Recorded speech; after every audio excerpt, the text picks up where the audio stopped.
Okay, bowlers, practice time is over. Please, no more deliveries. If you hold up on your practice, you get the pin settings back to the first ball setting, and we'll get your scoring arrows up.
Okay, bowlers, the pins are going to reset one more time. When the arrows come up, just a reminder, if you need to reverse them, please do so.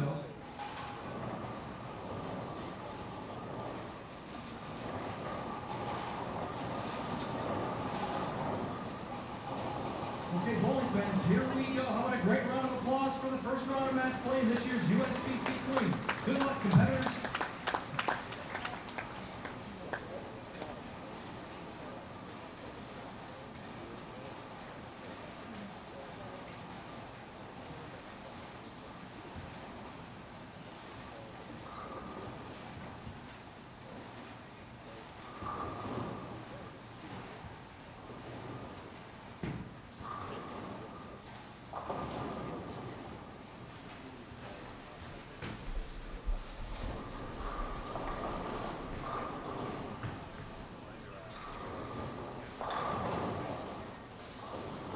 Good morning and welcome back to Bowl TV on Extra Frame for the 2016 USBC Queens. I'm Aaron Smith alongside Emil Williams Jr., Jason Thomas, and new for today, Matt Cannizzaro.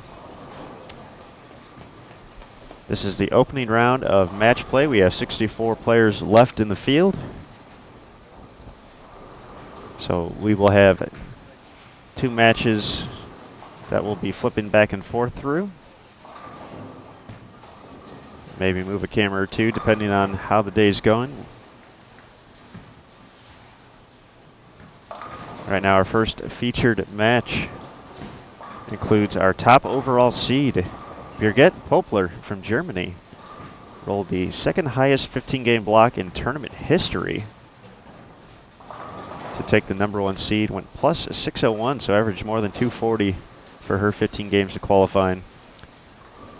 She's going to be taking on the final player into the field, Josie Ernest, Team USA member, former collegiate standout at Vanderbilt. Josie earned the 64 seed with a 15-game total of 3185, so that was a 212 plus average.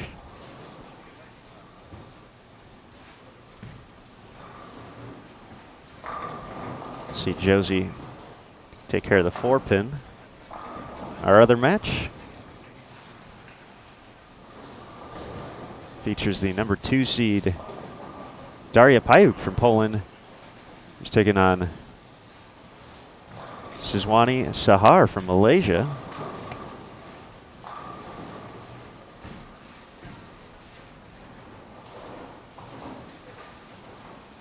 Sahar, the 63 seed at plus 192. Pajuk, very impressive performance. Got to 3450, so she averaged 230 for the week. Not 320 like I was going to say at first.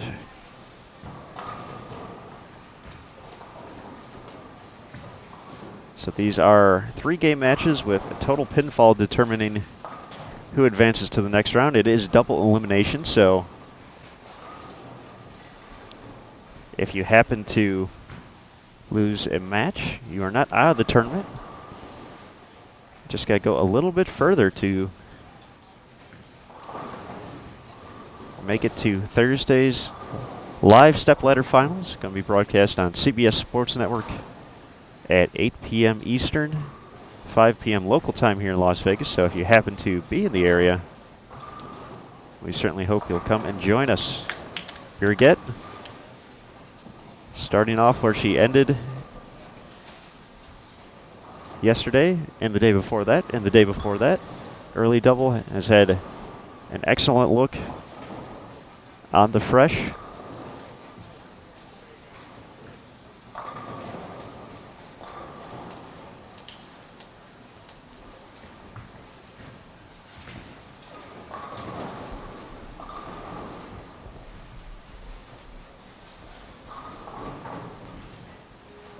Once again, the 40-foot pattern we've been using all week is out there. So these players have had opportunities to face the fresh twice, as well as the burn. Business as usual right there.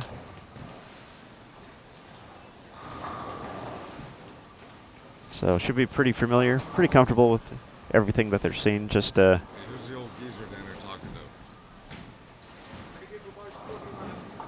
Who's the gray-haired guy down there talking to Barnes? You know him?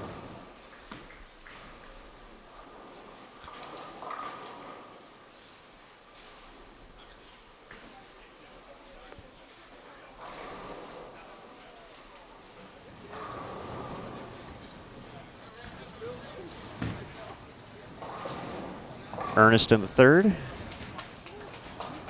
That one doesn't make it back, leaves the 2-4-10.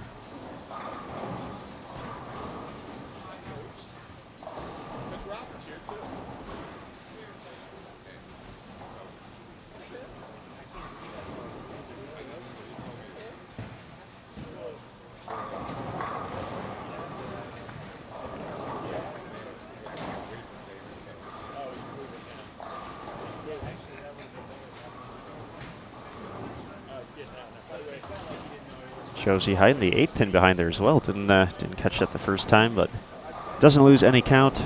Takes the 3. We'll move on to the next frame.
Sahar looking for an early double to take an early advantage here. Great shot in the in the third. Emil Williams Jr., how you doing this morning? Hello, Aaron. I just saw you yesterday. How about the day that? Before that. And the one before that.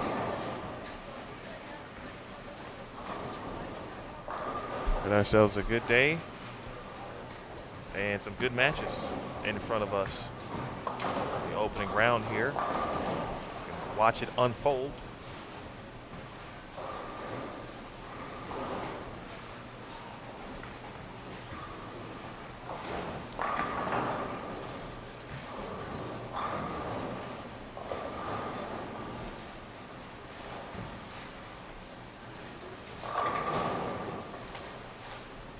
Sahar, 3 in a row.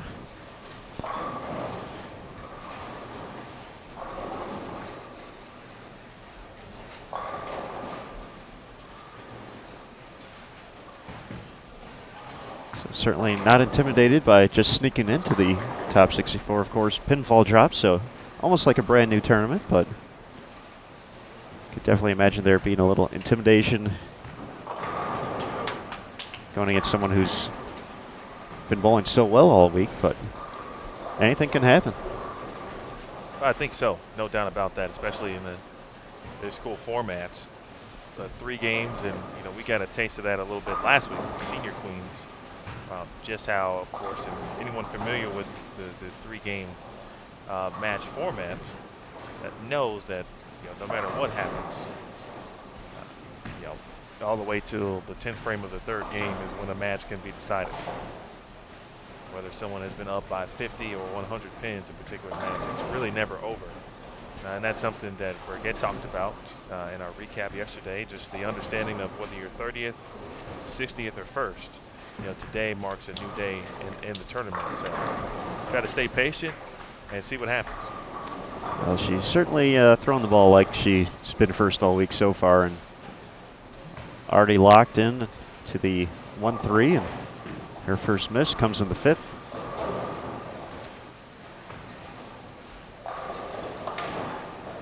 For Payuk, she's been clean, but she's had a few shots run a little bit high here.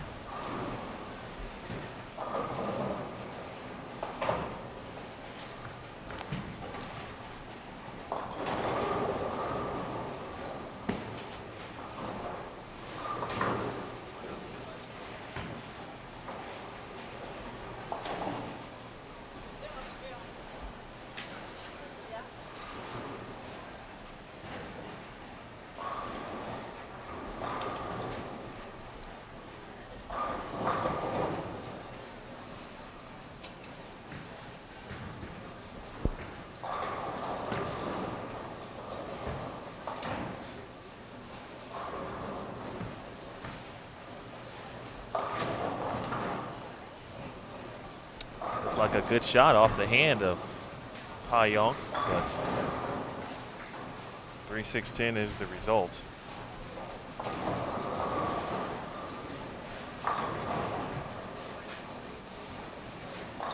the flat 10 there from Josie K. Ernest. And for Joseph, of course, when you're that 64th seed, you're the cut, you're the person. At that point, you're extremely excited and happy to be in the field, and then kind of the same thing, but the reverse in a sense for the top seed, but more of the same. Hey, it's a new tournament. I got in. I don't have to worry about kind of sweating it out, if you will. Now it's about trying to take care of business and my opponents, take what the lanes give me and go about it that way. So they both opposite ends on how they got in the field, but at this point, they're even. Very, very true.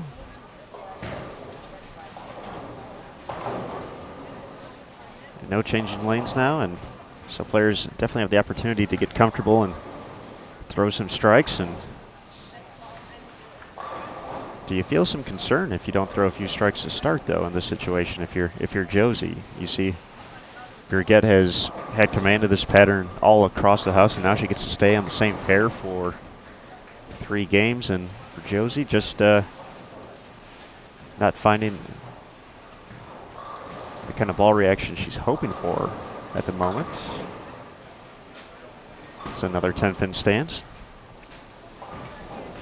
Well, it's no doubt that Burgett has been comfortable throughout qualifying. Mentioned that the pattern tend to suit some of her strengths, and that was clearly evident by the second highest total and qualifying total in USBC Queens history with 36.01.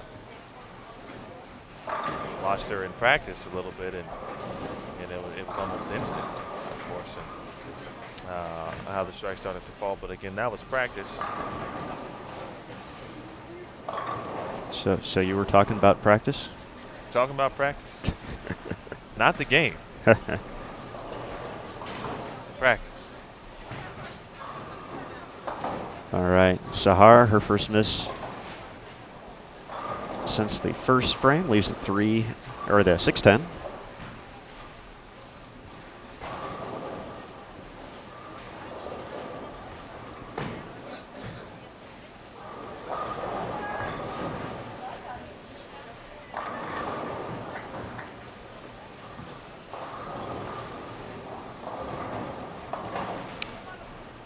problem on the spare. Holds the early advantage as Daria still looking for her first double.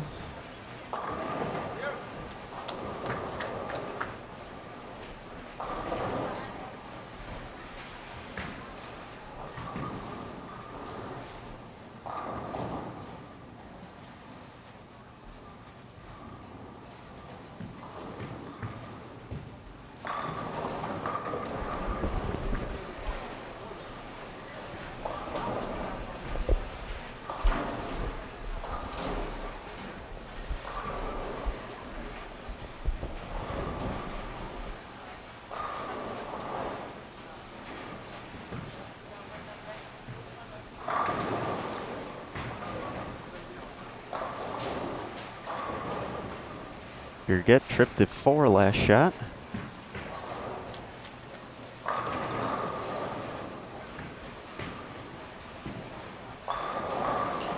That's back-to-back 10 pins on 25 for her. But still out to the early advantage here at the Orleans Bowling Center. Big thanks to Mike Kaufman and his staff for all their help to make this a top-notch event. Of course, a big thanks to our gold industry partners, Columbia 300, Hammer, Kegel, and Storm.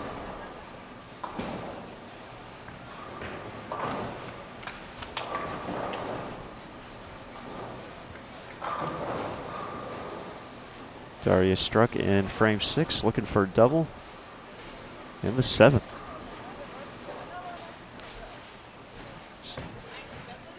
But not yet. It's a good lesson for all you youngsters out there that if something's wrong, doesn't feel right, step back, don't force it. Go reset completely, full pre-shot routine.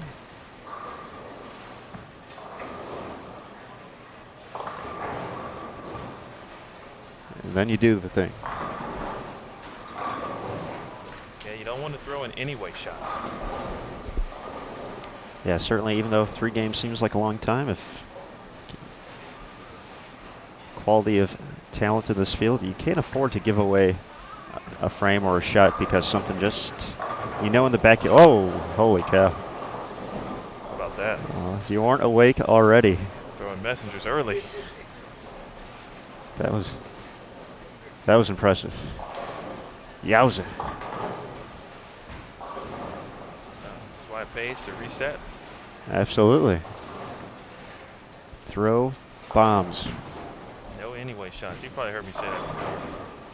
Right? That's actually the first time I've heard you say that, but Well, it's essentially what it is. It's, as you said, something doesn't feel right. Take a step back instead of throwing the shot anyway. I see what you did there, guy. Having a terrible result potentially.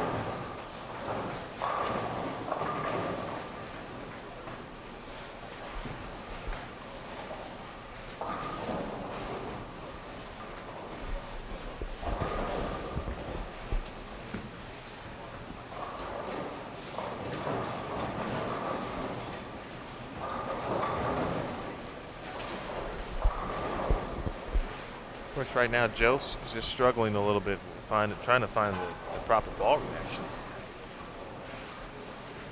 But you mentioned it. Your get clearly has an understanding of the pattern. But anything can happen in the 3-game match still, so plenty of time. Joseph, of course, and for her, important to just stay clean while she's still searching. Certainly agree with that.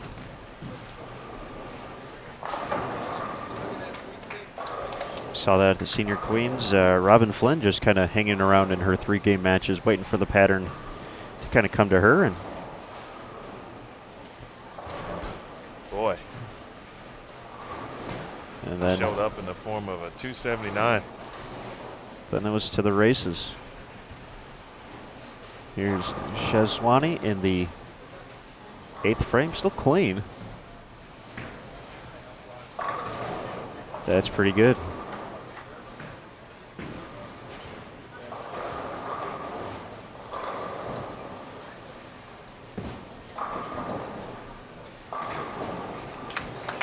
And that's just what we've seen.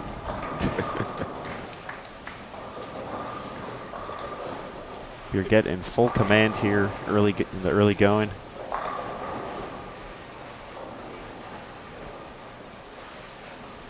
And like most of the bowlers who were near the top, of course, they have been very consistent throughout both fresh and burn. So of course this is the fresh. They will experience some burn throughout the bracket, of course. But a key point you mentioned earlier as we look at the Daria. Get on out of there, 9 pin. Get on it. It's her 3 in a row. So she's kind of settled in. Had a few shots run through the beak. But now finding the right look. 3 in a row. Birgit, 9th frame, and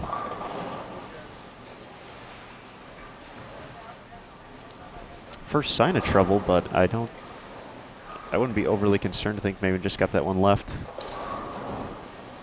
Absolutely. It's early. You mentioned the Daria really starting to settle in. It's early, so there could have been a few minor nerves. Essentially, you'd be getting match play at the USBC Queens. You're the 2nd seed, but she's had plenty of experience, of course. I'm sure she'll be able to draw from her international experience and, of course, the collegiate experience as well.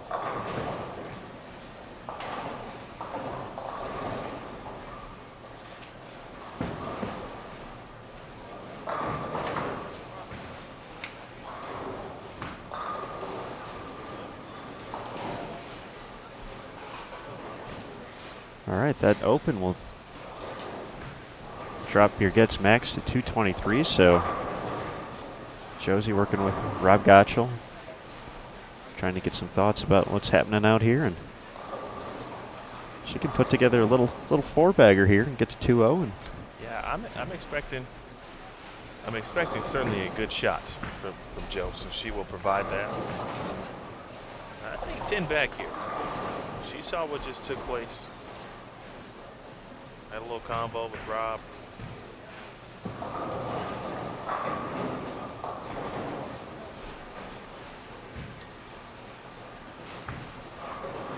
and gives it back.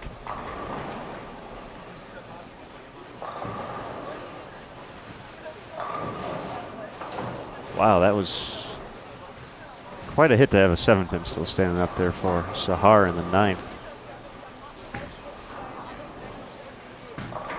This match going to be, we're looking to be a little bit closer after one. Once again, 3-game matches, total pinfall, determining who stays in the winner's bracket and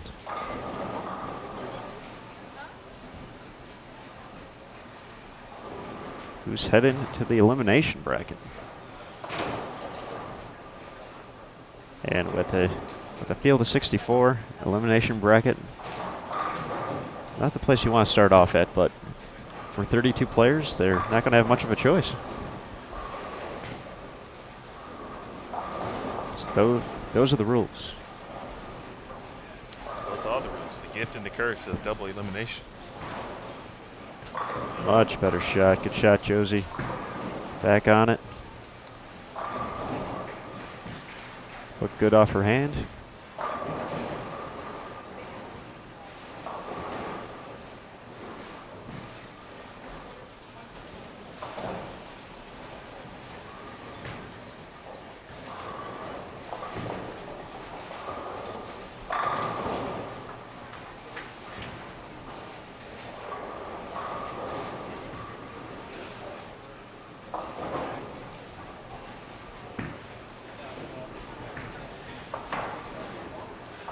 Off to our right. Sezwani kicks off the 10th with the strikes. Can still get to 237.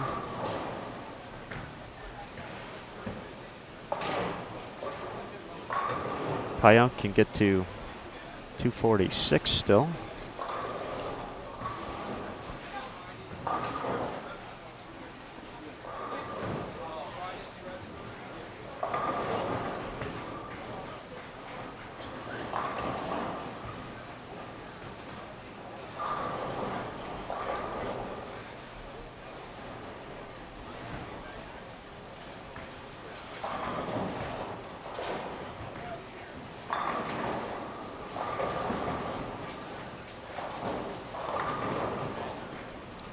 Double in the 10th gets Ernest to 176.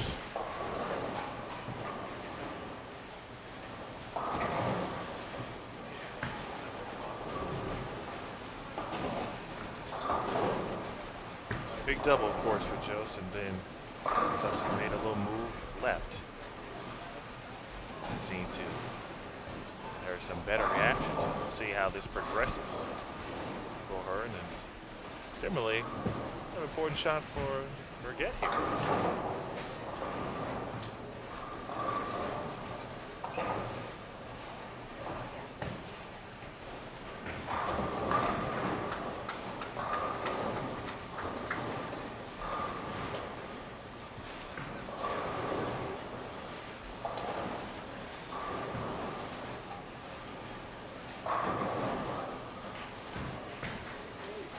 Daria settling in 4 in a row. Our first shot of the 10th coming up.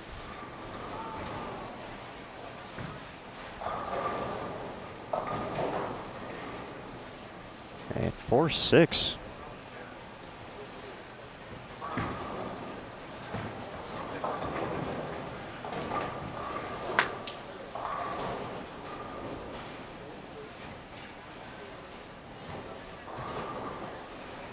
She gets one of them. I'll get her to 212, so she'll find herself down 15. After 1-2. Sezwani Sahar, but she'll get none of them. She'll be down 17. Sahar advantage 227 to 210.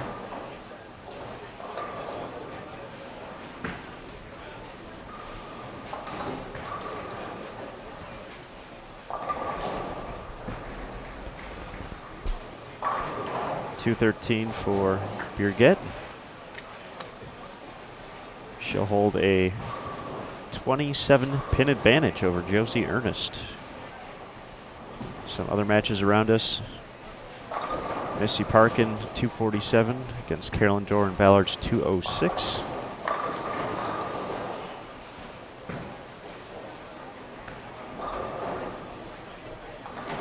Jennifer Higgins finds herself down to Bernice Lim, 258 to 224.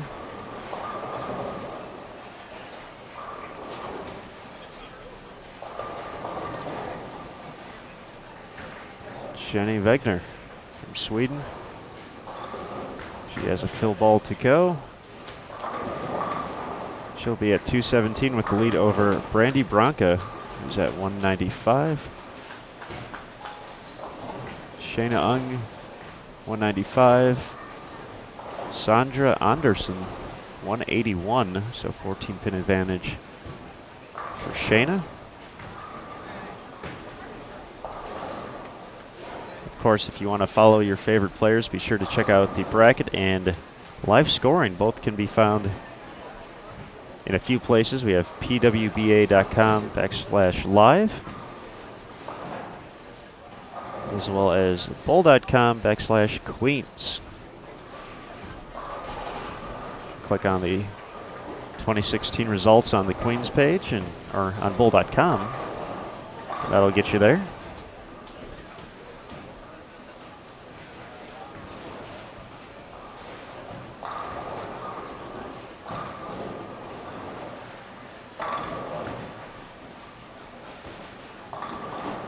Saw Josie kick things off with a strike. Here's Birgit's response.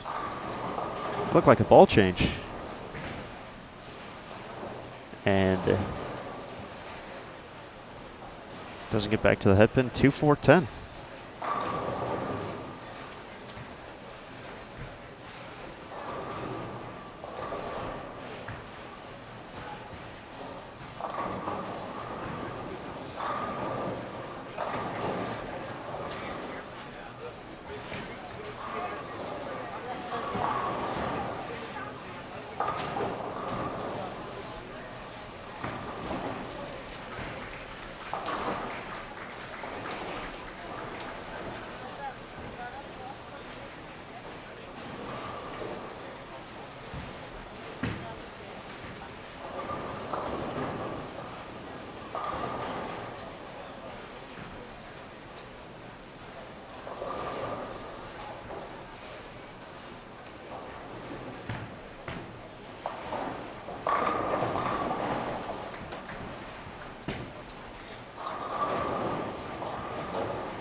Just going to stick with that ball change in both lanes, and nearly 4-10s in the second. So obviously she's seen something that she didn't like with the ball that she started with.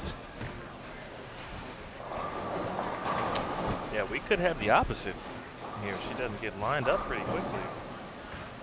As Josie has thrown 3 or 4 really good shots, going back to the 10th frame of the first game. For her, it looks like she's made the right move. So she's got a little confidence building. When you see the opponent start out well, and then all of a sudden, not necessarily struggle, but not throwing some of the same shots they previously threw. And the swing can start to get a little looser, especially if she can put up a 3-bagger here in the couple shots in the second and third coming up. We'll switch over to Swahar and Pionk. Swahar looking for early double, comes in light, trips the 2. Right-hander's best friend. I thought the trip 4 was the right-hander's best friend. They're all the right-hander's best friend. They're all. All right, Josie Ernest down 37 after 1. Found an early double here, a little momentum.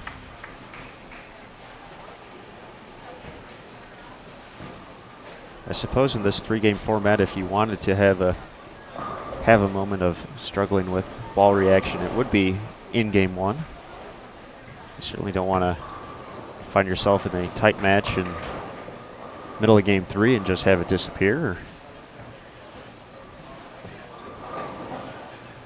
So Josie fought through that in the early going, and now is connected on a few strikes in a row. Birgit making the ball change, trying to get lined up once again. That one's not holding, but almost trips the 9 out, crossing over.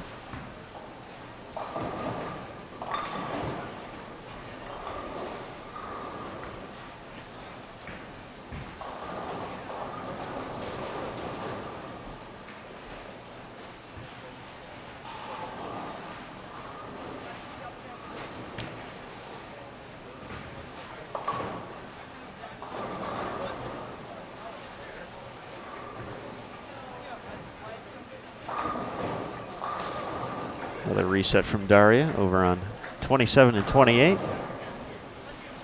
We'll be moving the cameras to a few different pairs throughout the day as the house gets a little bit smaller with less matches going on.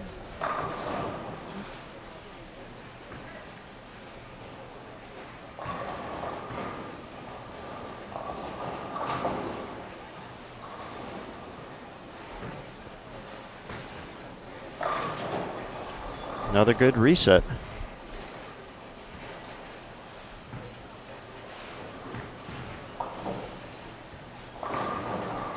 Still finds yourself down in the early going.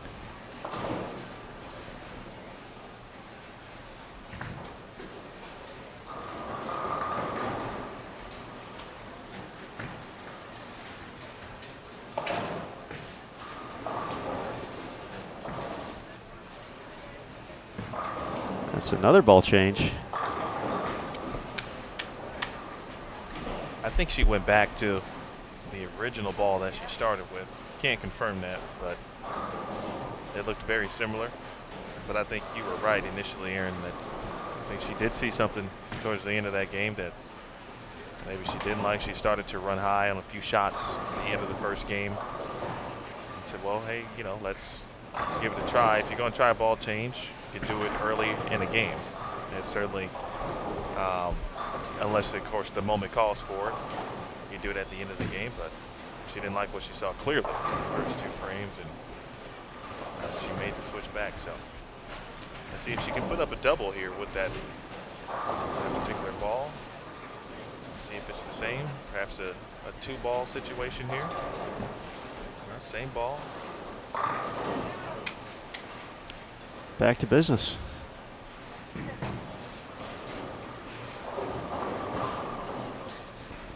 And And that helps, and that makes you feel a little better when you have a 37-pin lead early on. You may be able to spare a quick ball change or want to try something in the first couple frames. So 2 7-pins for Daria over on lane 27. Otherwise, she'd be looking at 4 in a row. So after Josie's 4th frame, we'll switch over. Let's see. Now we need some help. Get some. Let's see, Shezwani here in frame number 4, looking for 4 in a row.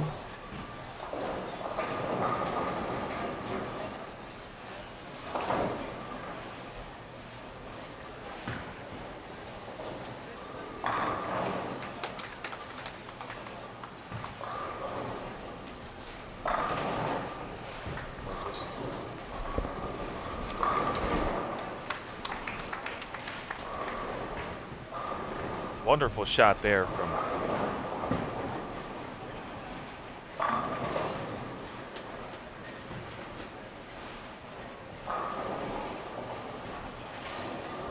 Shezwani Sahar. Watched her bowl a couple times yesterday. She was on our featured pairs and saw her just throughout. Just throws it very well. Much power. Off to a great start here. Got the lead and trying to extend. Looking for 5. Making copies. Making copies. Jason Thomas original right there. Got to give credit to JT on that. I'm going to say it though. He hasn't copyrighted it yet, so you can say it all you want. About that. How about that? It's an Emil Williams Jr. classic, so we're going through the gauntlet of catchphrases.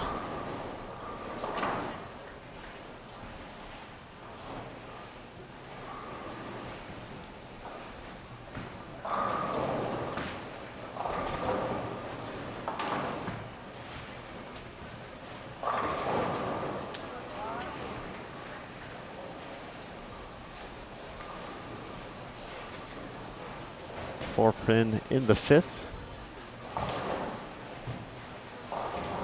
for Birgit. That shot not getting back from there.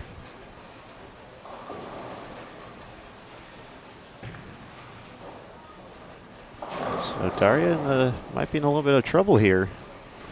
Our number 2 seed.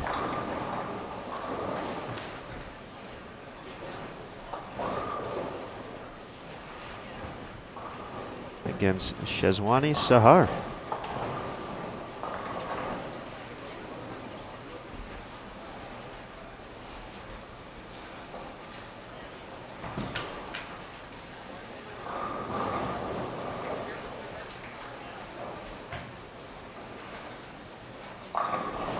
Well, we know it's not March, but this is our own May Madness. May right here. Madness. 64 players. Double elimination. Unable to convert. The trouble continues.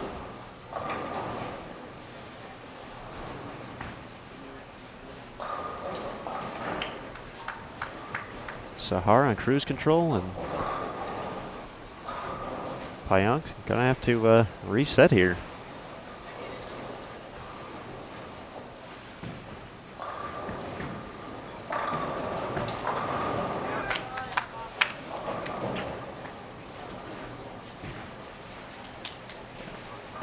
Here gets close. She's evident of that strike there, and 4-pin definitely not a bad lead. That's a minor adjustment. So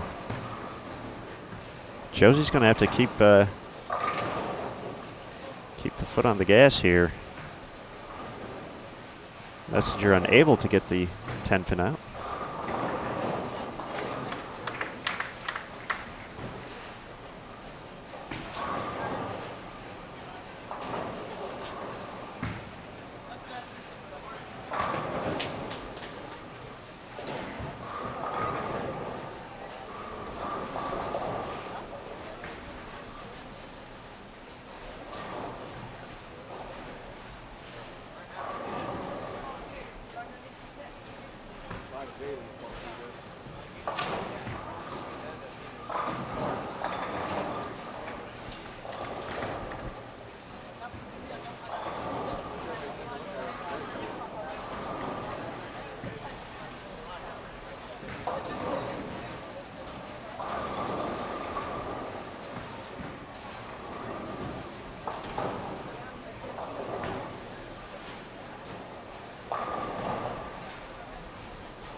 If you're Sahar, you got what's going through your head? All of a sudden, just sneak into the field and look at the position she's putting herself into here, and can add on to that here in the 6th frame.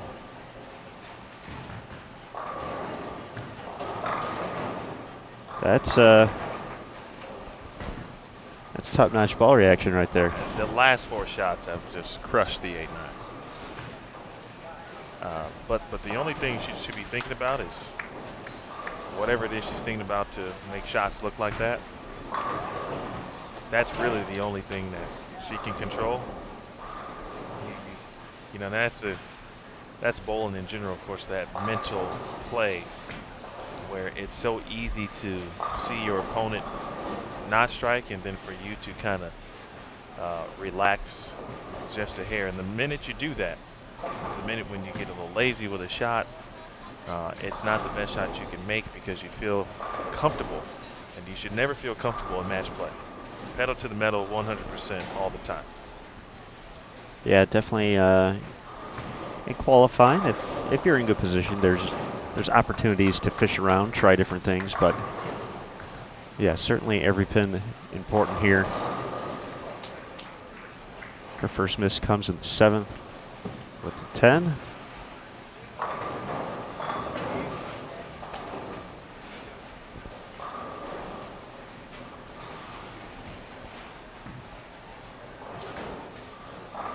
So we go from 4-pin to flat 10.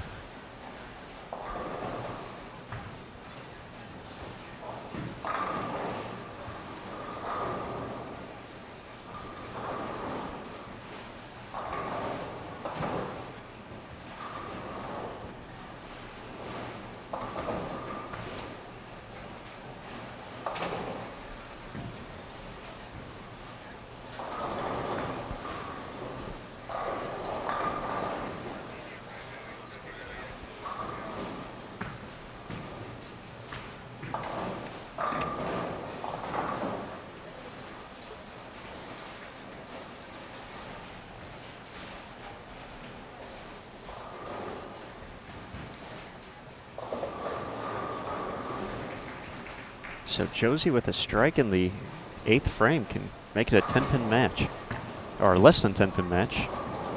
Sorry, made up 20 pins, can make it 30. She's down 37 heading into game number 2. And Daria, after missing the head pin last time on that lane,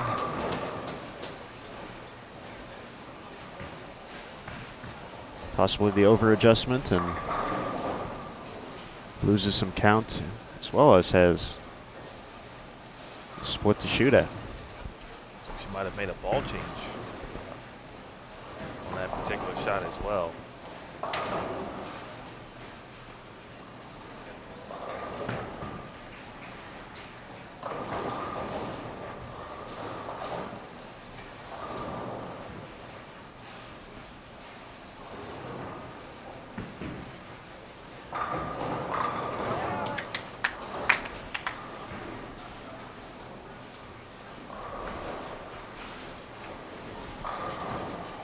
Piergette looking pretty good on the left lane, just needs to figure out the right. See the jump both players now have made from the start of the game. Might be from a practice standpoint of perhaps they had some strategy in mind of where they wanted to end up and what would end up being the best for them. Both now really have moved left, playing a little bit inside.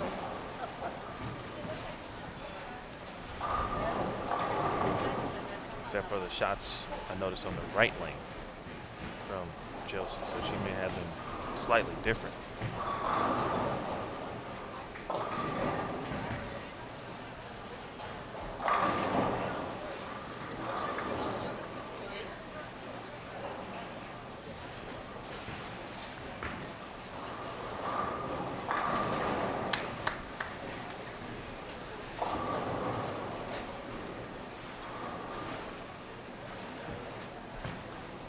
Just a reminder, we're going to have competition going all day here at the Orleans Bowling Center, as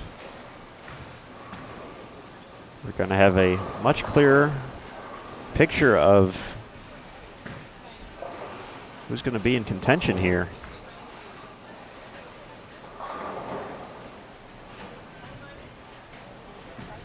We'll have 3 rounds of winners bracket matches today.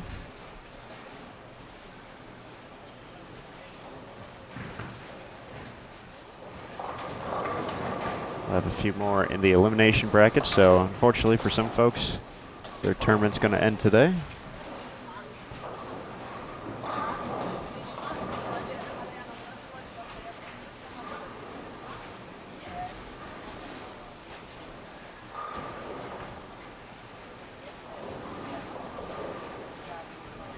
But 8 players will have won 3 matches, will be undefeated heading into tomorrow's action.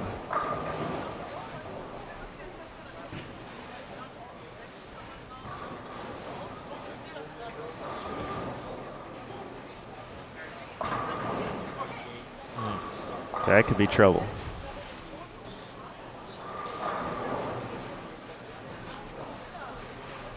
Definitely not what you want to see there. Pretty solid shot.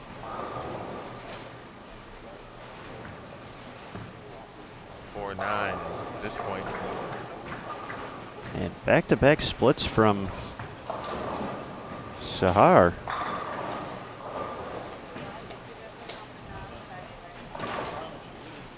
Already said it with Jost as far as what you don't want to see. She'll give this one a run. She'll ensure one, but Sahar.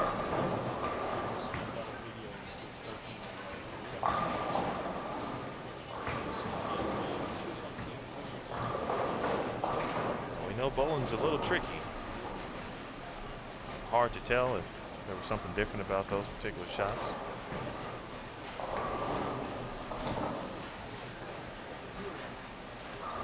They didn't look different. Somewhere down the road, down the lane in this case, didn't make the same move.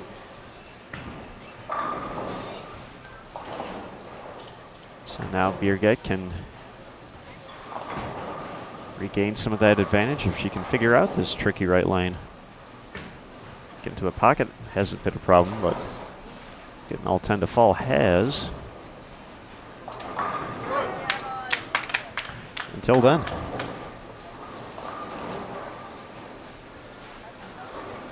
That was a very good shot there, but you see, you're getting in Josie on that right lane. Still, that ball was just right of 15 at the arrows. Daria got that one back from places unknown. Certainly for her, it's got to be sense a little bit of opportunity to get this match or keep this match in reasonable distance heading into the third after back-to-back splits from Sahar. She can't gain any pins back, but she can kind of limit the difference, if you will. Can still get to 197 this game.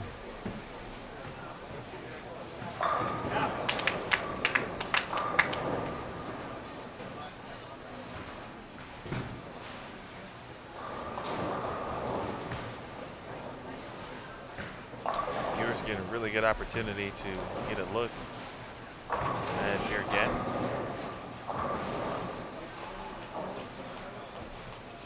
You see someone with that type of lead. Shoot 36.01 for 15 games. So I wonder how she was able to do that. This is essentially the This is how the it blueprint. happened.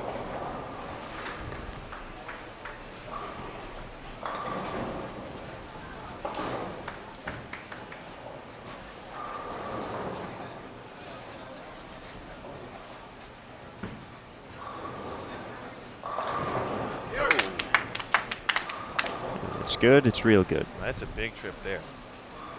It's in the 220s. So she's going to gain or add on to her advantage against Ernest. A nice bounce back from Daria. Still going to be down, but could turn out to be a huge 5-bagger at the end here to keep herself within reason. Was down 17 to start. It's going to be more than that, but we'll see if Sahar can bounce back from the back-to-back open frames.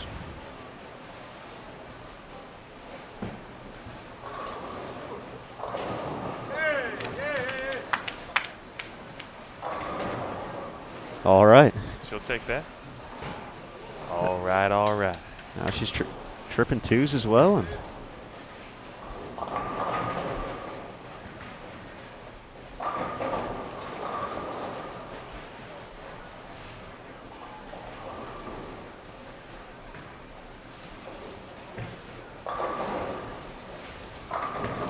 Josie can still get to 215 with 3 strikes in the 10th. That'll put her down 50 heading into the last game. Gets the first.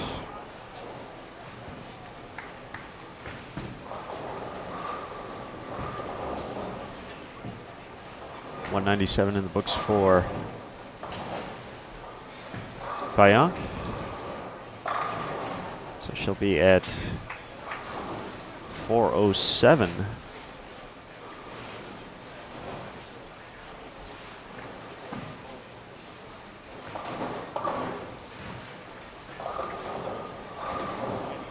Sahar can still get to 231. That would put her at 458.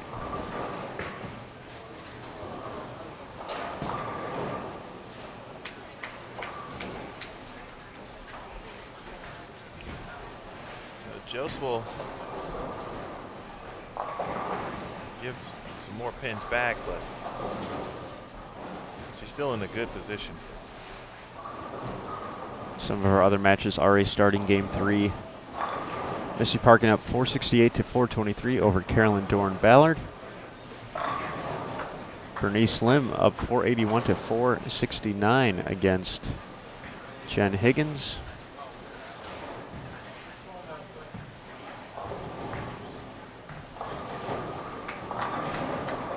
Tanya Rumper 468 to 427 over Linda Barnes. Jenny Wegner 444. Brandy Branca 398.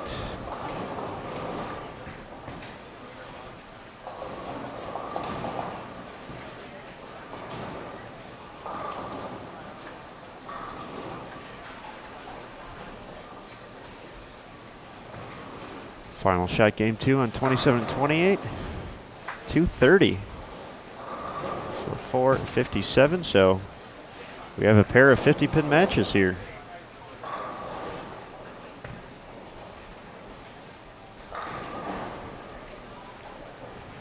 One game, the advantage to our number 1 seed, the other to the 63 seed.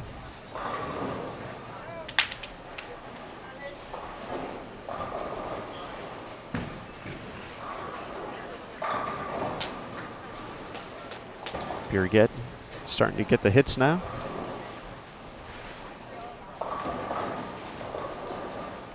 She has to shoot 280 this game to keep her average up, so we'll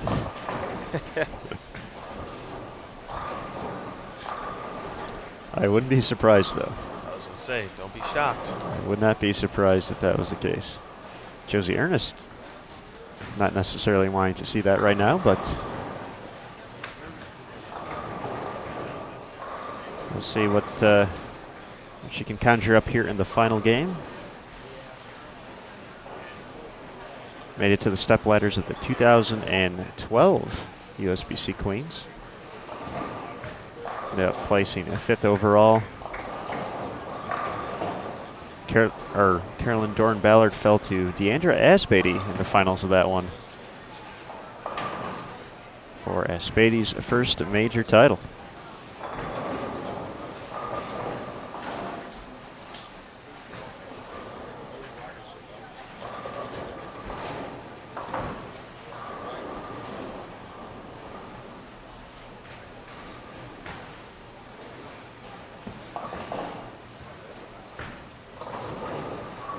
She definitely did not like that one off her hand, so She will take it. that's take advantage.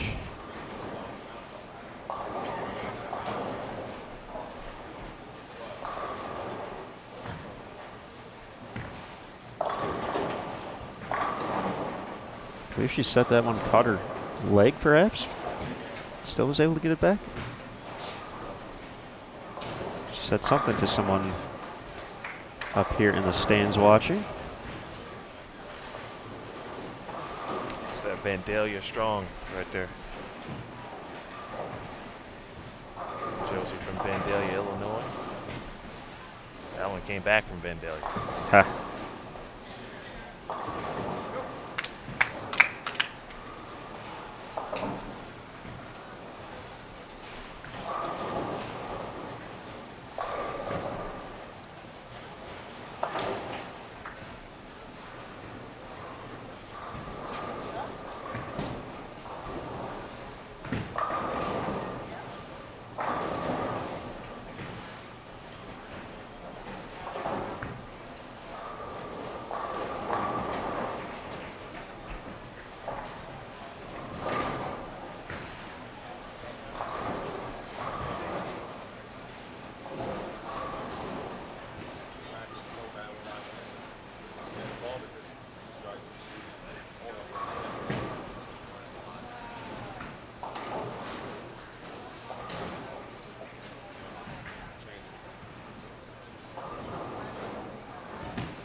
Sahar, second frame. All 10 that time.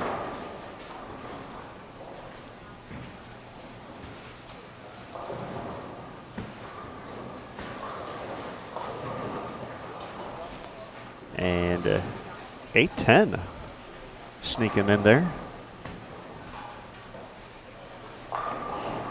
Feel like she gassed that one a little bit, a little extra speed, and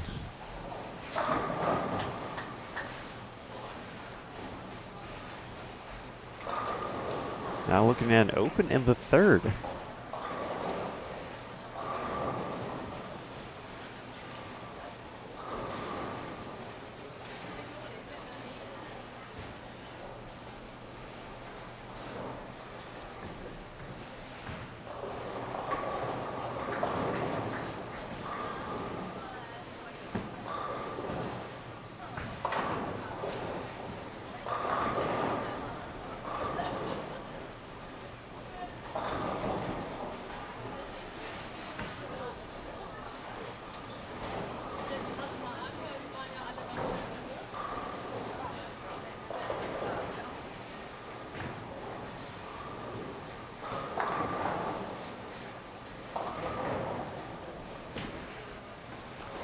All right, let's see if Ernest can take advantage of a strike she probably wasn't expecting in frame 2, and an open from Birgit in frame 3.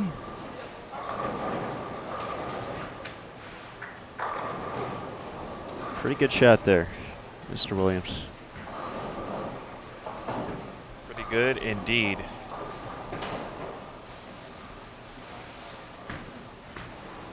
Just a hair behind the head.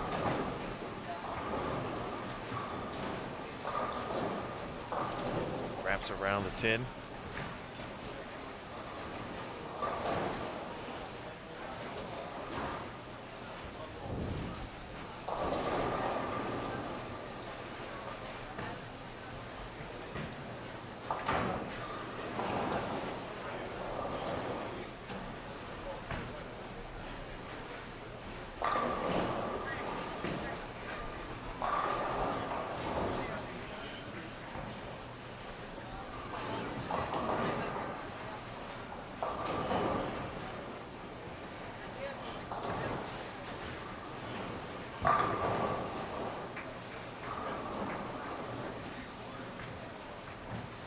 Sorry, definitely with a good ball change here.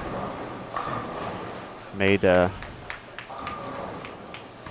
late in game 2, and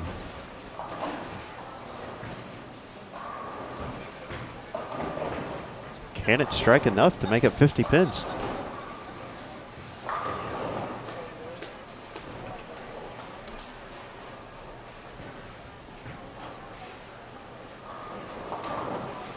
Josie's made up 13 pins so far this game, and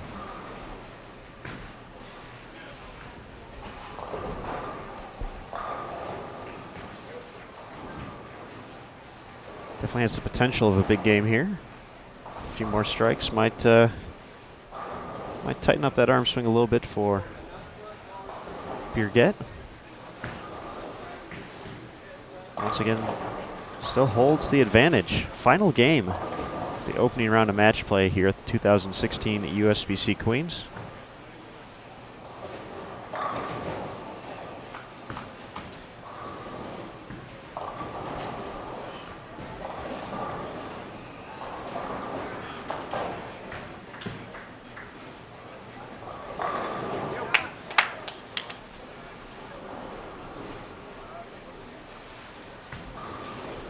That was a very, very good bounce back shot. She's pretty focused right now. Understanding she'd like to win the first match, as everyone would. Well, I think, yeah, even after her performance throughout qualifying, just if you're able to get a win, just that definitely steamrolls. So And obviously, it's tough to get a win against these great competitors. Josie's the 64th seed, but it's not somebody you want to face. no, absolutely. So it's No, there isn't a good draw out here, if you will. This isn't Duke taking on Youngstown State or. careful, Aaron. Hey, I'm Don't just offend people. I'm just saying, for an example. No, I know what you're saying. But so yeah, definitely just making it into the field. There's a chance for these folks, as we see in our 2 versus 63 match right here. Shizwani barely sneaking in, and then now finds herself in a great position to advance. Get in the field, you have an opportunity to win. Whether it's 1 or 64. You got to get in the field to be able to have an opportunity. Shizwani not shy about trying to take control of her opportunity. Great shot there from Josie. She's just creeping closer and closer, cutting into the deficit.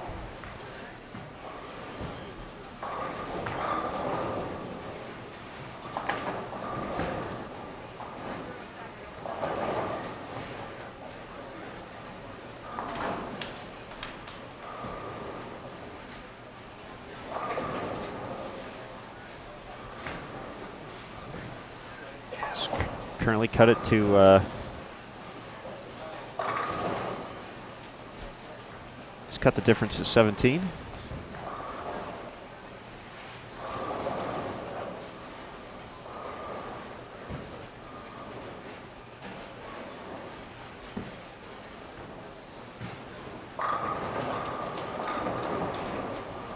Definitely putting the pressure on here.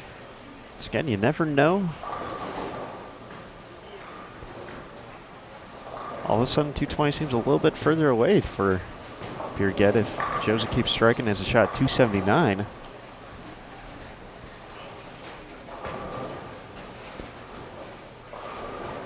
Starting the back half of the game here.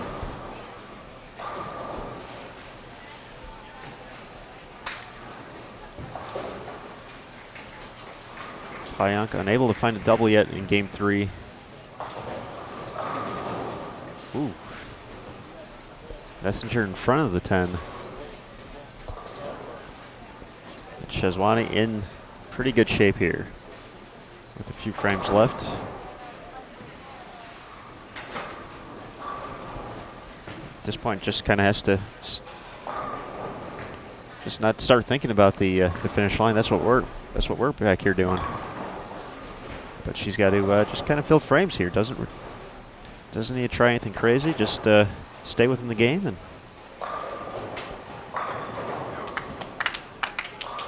do her thing. So it's been working so far.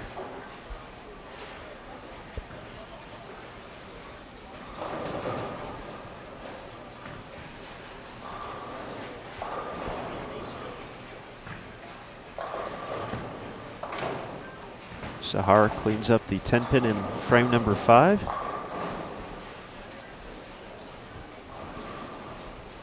She has it on cruise control at the moment.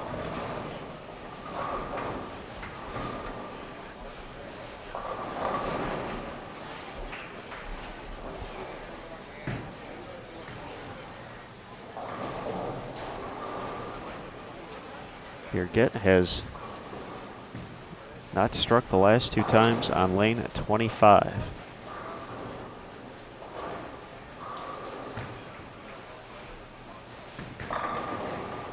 Can she make the adjustment here? This would be a big double. Great shot. Fantastic effort there in frame number 7.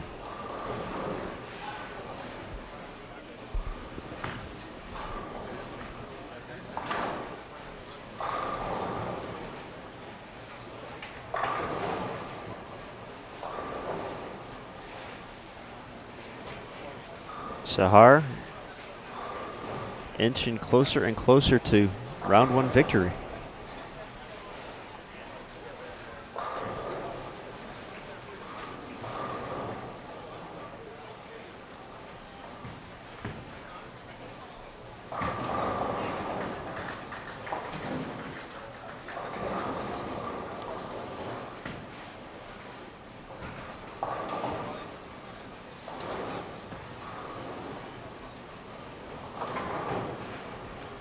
Ernest, that's almost feel it's must-strike territory here.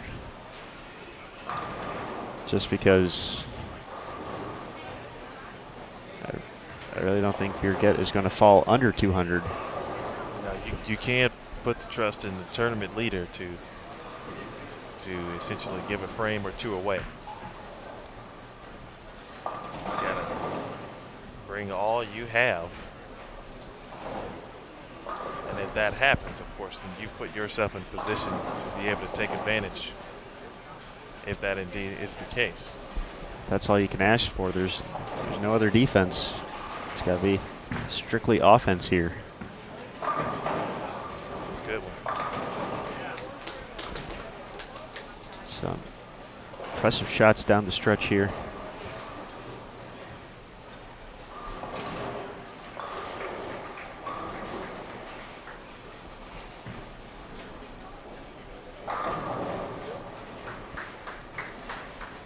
Birgit has not missed on lane 26 this game.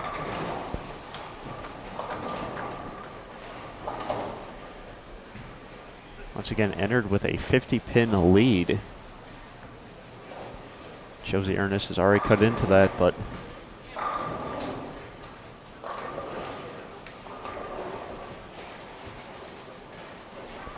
can Birgit maintain our tournament leader through qualifying? Big time shots from big time players right here.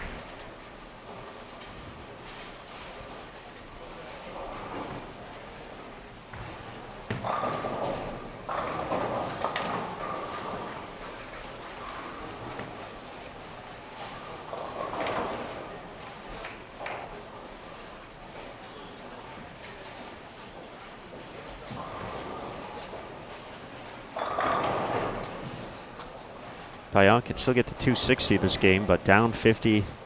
Sahar looks like she's going to get well above that 210 mark and advance to the next round.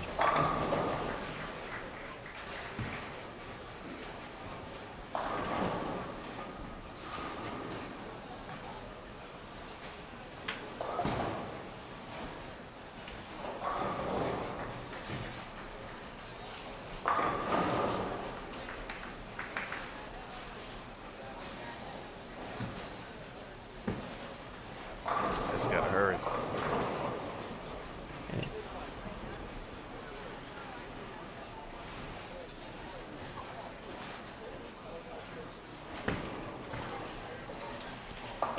Well, Just like that, Josie Ernest can strike out to shutout. this is it. Just like that. Crazy.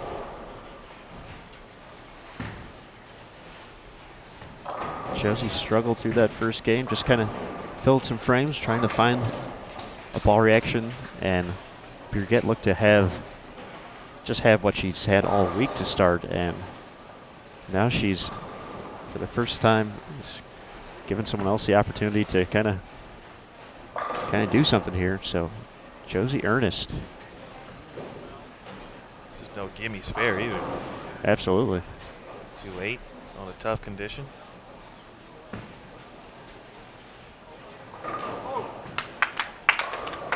Gets it, but now she has to sit on the bench here. Wait to see what Josie can muster up. 9th and 10th frame, game 3 here in the opening round of match play at the 2016 United States Bowling Congress Queens. I'm Aaron Smith alongside Emil Williams Jr., Jason Thomas, and Matt Cannizzaro.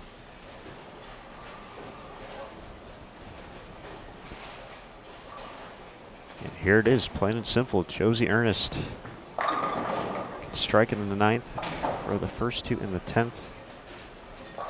In advance, knock off the top seed, Birgit Poplar.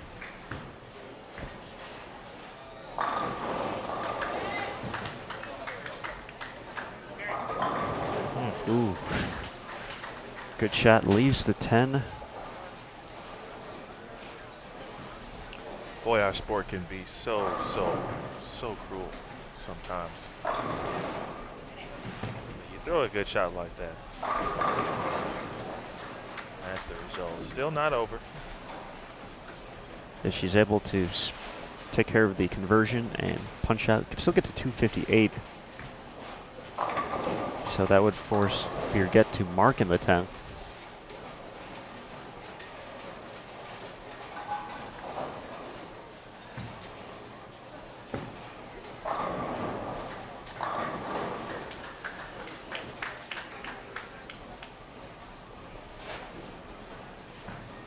Uh-oh.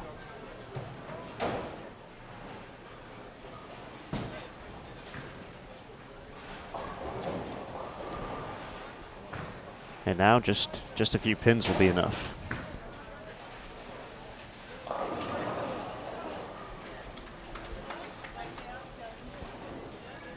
Our other match pretty much in the books. Payan can get to 227. Sahar can still max out 269 this game, so she was up 50 going into it. Get one last look here at Daria, though.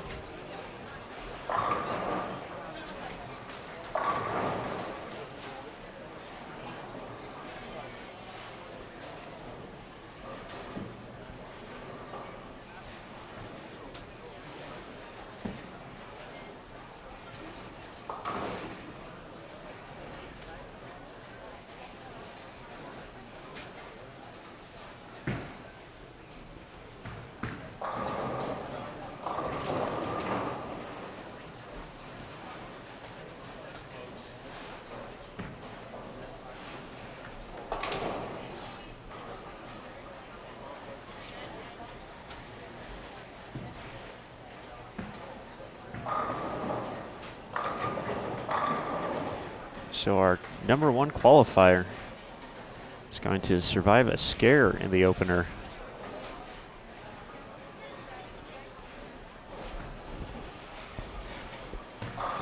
You know, honestly, Aaron, I think sometimes that's needed. I think when you bowled so good for an entire week, and you know, of course, it's qualifying and not necessarily any adversity to kind of go through. You get to see it head on in your opening match, get through it. That could do wonders for Big as she rolls along. Certainly, and you know, like you said, just hasn't had granted qualifying. When you're bowling well, you're not necessarily bowling against anyone else. It's against the field and the pins essentially. And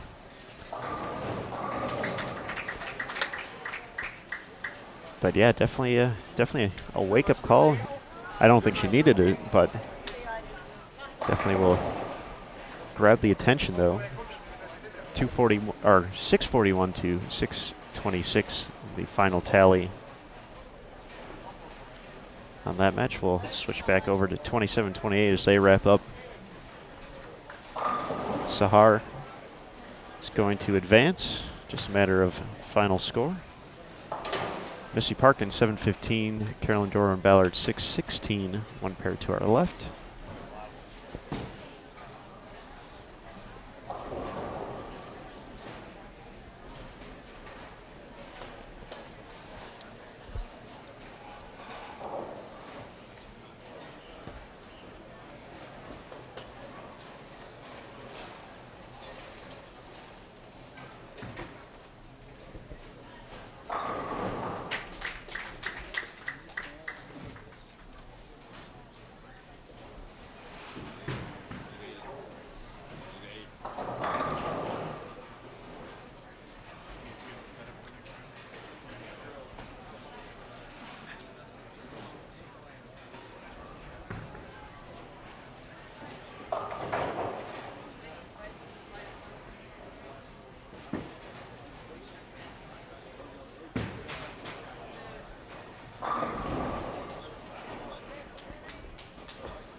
You see Sahar with the Greek church here in the 10th frame.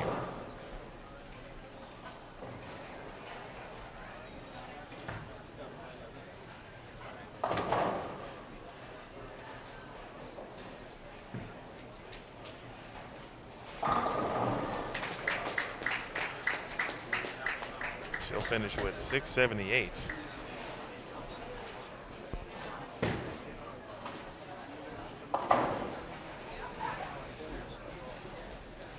Match in hand. Not the way, of course, she wanted to finish, but she will take it nonetheless. Your number 2 seed, however, will fall in the opening match, in the opening round of matches. Daria Payonk now will have to make the trek through the elimination bracket.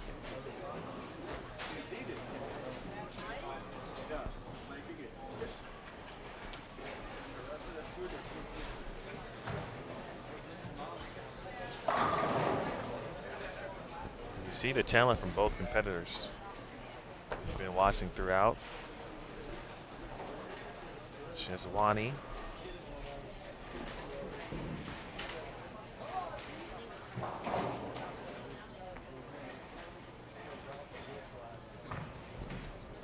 From Malaysia, Daria from Poland. Very good match. In fact, it's the last one to be completed.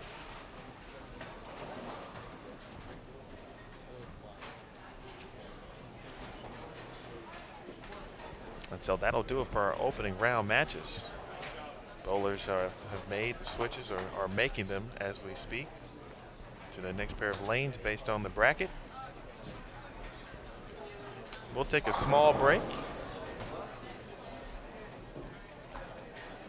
make sure we are good to go, know what we have in front of us. We'll be back in a moment, folks. Don't go anywhere as double elimination match play continues on. We'll have some eliminations going on in our next round, so don't go anywhere. Back in a moment. It's Bowl TV on Extra Frame.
take a few minutes to explain how we do our double elimination match play.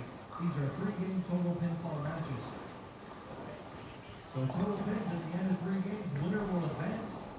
The loser will go to the elimination bracket, or if it's their second loss, unfortunately they will be eliminated from the tournament. So win and you stay in the winner's bracket, obviously. 2 losses, you will be out of the tournament. And we'll continue in this manner throughout the day today. We'll come back tomorrow. We'll start again at 9 a.m. And then by tomorrow afternoon, we will have whittled it down to our top 5, and we'll come back for our TV Step Ladder Finals, which will air live on CBS Sports Network on Thursday afternoon.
Okay, bowlers, this is your 2-minute warning. 2 minutes remaining in practice time.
Okay, bowlers, as you can see, practice time is now over. Please hold up on your deliveries. We'll get the pin setter cycled back to the first ball setting. Arrows will come up.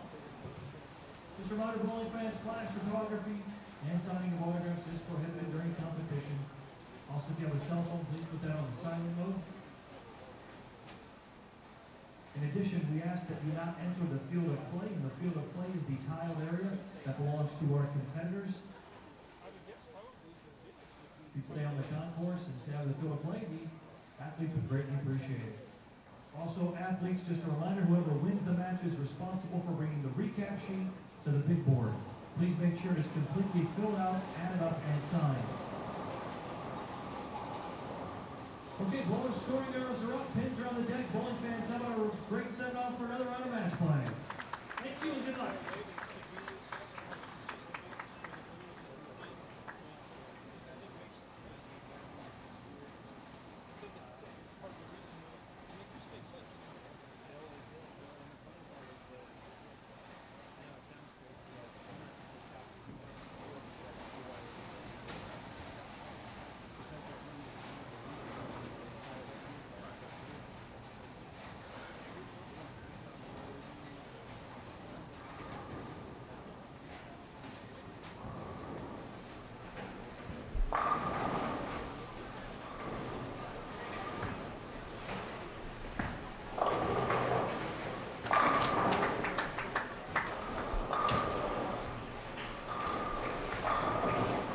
All right, welcome back, folks. 2016 USBC Queens back in effect. We've entered the second round, and now, of course, the field has been divided. 32 winners and 32 losers on the brink of elimination. Winners bracket matches in front of us.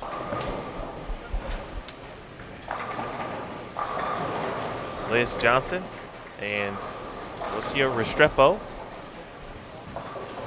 We will also have Kelly Kulik and Lindsay Boomershine. Neil Williams Jr. here with you, and Matt Cannizzaro. Hello, sir. Gotten away from Reno in the Open Championships just for a little bit. I escaped. A little change of scenery. And now, some of the best players in the whole entire world. Just following along at home, keeping up with you guys. And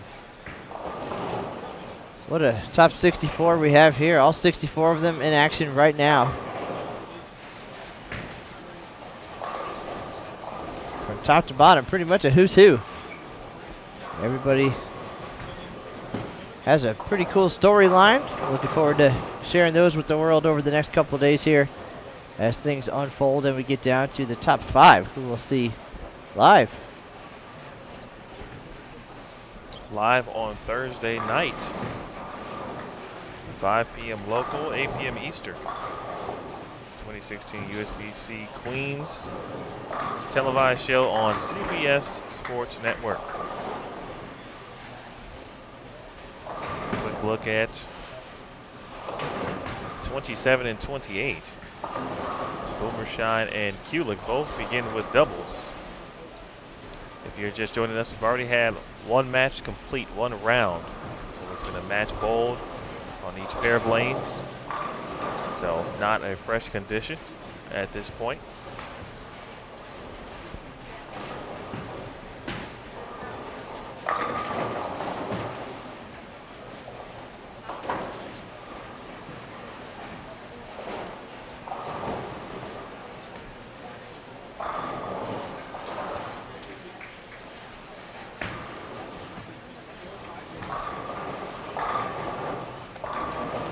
There's another look at Boomershine working on a double, and they called her Miss Number 17 last year on the PWBA Tour.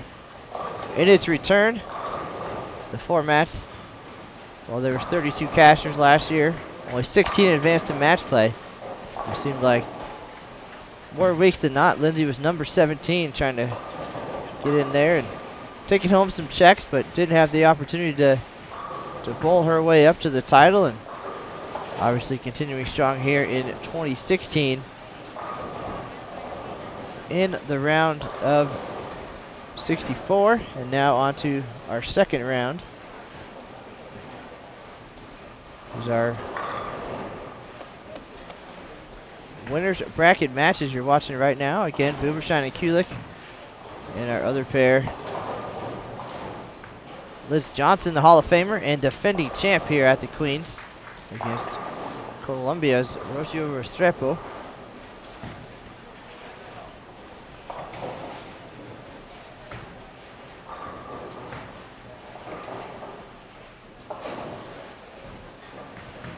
Very short list of two-time winners here at the Queens. Liz on that list, 2009 and 2015.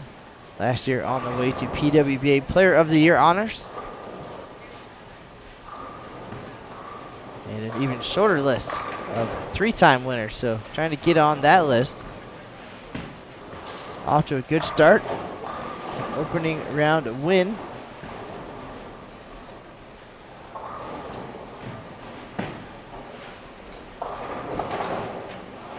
Looks like Liz defeated Aruba's Camilla Dahmers.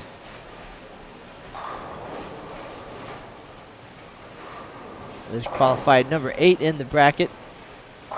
15 games of qualifying, and she was guaranteed at least the number 64 seed, but had the opportunity to get a look at the lane condition this week. 40-foot pattern, and she was able to improve her seeding all the way up to the 8th spot, and now 1 for 1. Falling behind early here against Restrepo.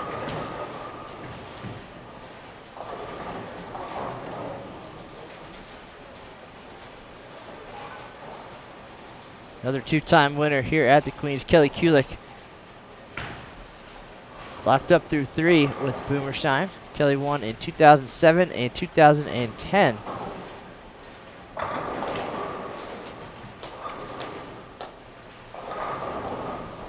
Pretty sure there's a couple of runner-up finishes in there as well. Always a contender. Really enjoys the longer format events, and the tougher the condition, it seems. Kelly and Liz both able to shine.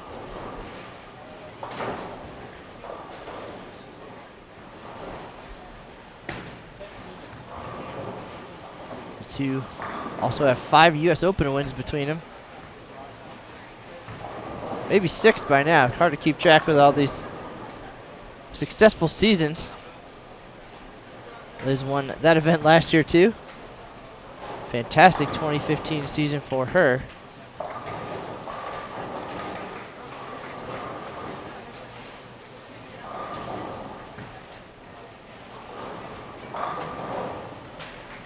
We'll definitely get a look at Restrepo and Johnson on CBS Sports Network coming up in June. They both made the TV show at the PWBA Las Vegas Open, opening event of the 2016 season, and that will air on CBS Sports Network June 7th. The Queens show will be live this week, and then we'll tape the 3 shows for the Las Vegas Open, the nationwide PWBA Sonoma County Open, and the PWBA Storm Sacramento Open, and those shows will air June 7th, 14th, and 21st, so it'll be a great season and a great summer of bowling on TV. Got some collegiate action coming up tonight, as a matter of fact, and then throughout the summer between the PWBA, the collegiate youth bowling in July. Pretty awesome stuff, Mr. Williams. Absolutely. It's good to obviously see our sport well represented on national television. Some fantastic events and even better bowlers. Pretty good mix and a lot of tie-in now. We talked collegiate. A lot of terrific collegiate players in the field here at the Queens, and former collegiate players, Restrepo among them. And another tie-in here collegiately, Liz Johnson and Kelly Kulik both competed for Morehead State. So kind of the stepping stones of the bowling world now that the PWBA Tour is back. Players excelling through youth bowling and junior gold on the Junior Team USA. Then onto the collegiate ranks. NCAA, super strong these days. I was just chatting with Carol Giannotti from Australia, and just a little bit about the international scene and how the players are really taking advantage of the chance to come to the United States, bowl collegiately, hone their skills, and now with the next level here, they have something to strive for, you know, a dream to chase after they're done collegiately, and many of them sticking around or at least coming over for a few weeks of each swing to be able to compete against the best. And wow, what a field this week. 21 countries represented overall, and I believe the number for the match play round is 15. So pretty good diversity, and I would say pretty consistently a lot of USBC collegiate or NCAA experience in there as well. And even with that, just the countries represented in match play, a couple bowled collegiately this past season as well. So it is a phenomenal to watch the global scale of our sport. And as you said, you know, bowlers will go where the best are. So where the best event is, the best will follow. It will show, and this event certainly full display of just how global bowling is and how great it is. See Boomer Shine there leave a 10-pin. She had an excellent match defeating Verity Crawley in round number 1. Check out the PWBA Facebook page to catch the highlights of that. Lindsay had to take care of business in the 10th frame, and you can catch all of that on the PWBA Facebook page. Right now, good work, of course, by Jason Thomas.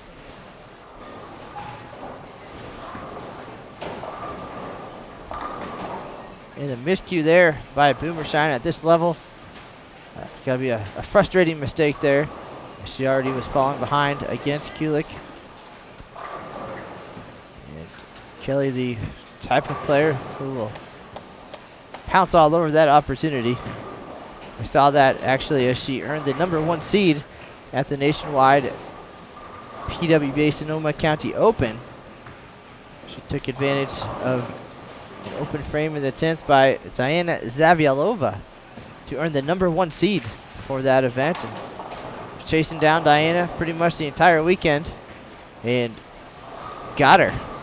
Final frame of the final game to go into the number 1 spot, and so we'll see Kelly on June 14th guaranteed on CBS Sports Network, but she fought her way through, she grinded and was able to take advantage. So Boomershine again with the 210 on the left lane. So a couple tough frames here. Kelly with 5 strikes and 6 frames. This is the opening game of our second round. Winner's bracket here. Total pinfall for 3 games will determine who advances and who heads to the elimination bracket. So they're not losers, just not winners. And, sometimes we'll call them contenders. They're still in contention for the 2016 Queens title, but a long, long road if you head that way early.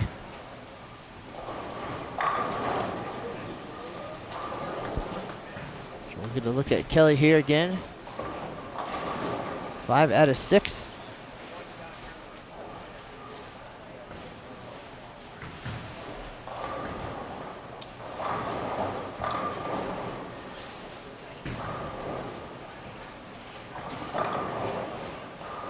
It's a 10 out for 4 in a row. Sometimes the players can get out to an early advantage, and I don't want to say cruise in game 3, but down the road they're having an opportunity to try some different things. Definitely this event very much about being in the moment. The pair that you're on against the player you're bowling against, that's it. Brand new tournament starts after qualifying. Get to the match play round. You can't worry about what other people are doing. It's you and your opponent against that pair of lanes, and each pair might give you a little something different, but maybe you'll see it again down the road, or maybe you want to just have a different look, different ideas. The first game just really important. You talk about 3-game matches. If you can build a cushion, and that is what Kelly is trying to do here. Same thing with Rocio. Trying to build a cushion and build a lead. So if push comes to shove, essentially, you're going to have that cushion to fall back on. You see another strike there from Restrepo in the 8th frame. Could see a couple of 279 games are in our pairs currently. Restrepo and Kulik. A lot of strikes going down. Amanda Green, an opportunity to shoot 279. Stephanie Johnson had the front 8. Now is taking care of business on a 10-pin in the 9th frame. She too can shoot 279. So pretty high scoring week.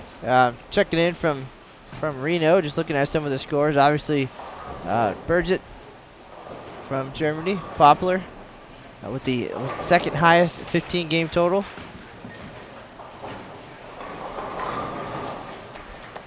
In tournament history, so definitely had to throw a lot of strikes this week to make the round of 64, to make the cut, down from 256 players. Just over a 212 average, I believe, our number 64 seed, Josie Ernest, longtime Team USA member.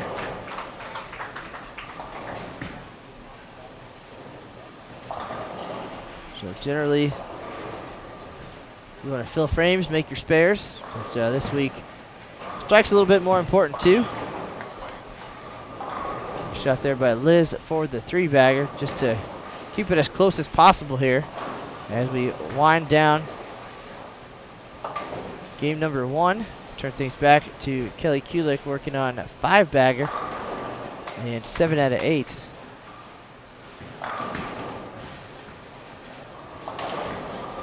Johnson and Boomerstein in these two matches not going anywhere.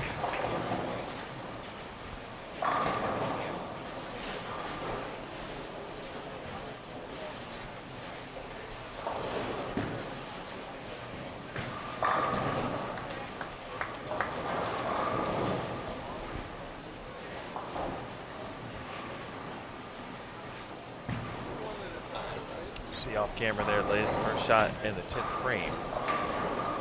The same thing applies for Lindsay as well. Get all you can, certainly, as you enter the 10th frame. You want to keep it as close as possible, keep the deficit as minimal as possible, because again, a lot can change and happen in a 3-game match. We saw earlier where Burgett got out on top, had a 50-pin lead after 2 games versus Josie Ernest. Josie had a chance to shoot 279 late in that game and essentially shut out Poplar, but unable to get it done. So you never know what can happen.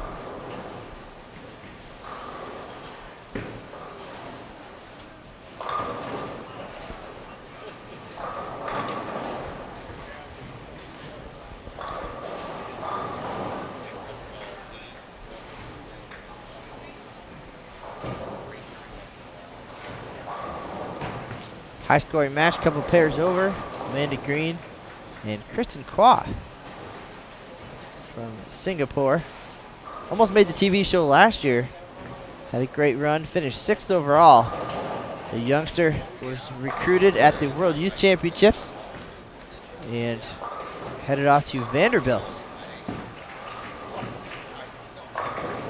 Now, good match there. Green could get to 279. Kwa 233. Kelly Kulik looking to deliver here in the 10th. Can get to 279 as well. Best Boomerstein can do in the opener, 224.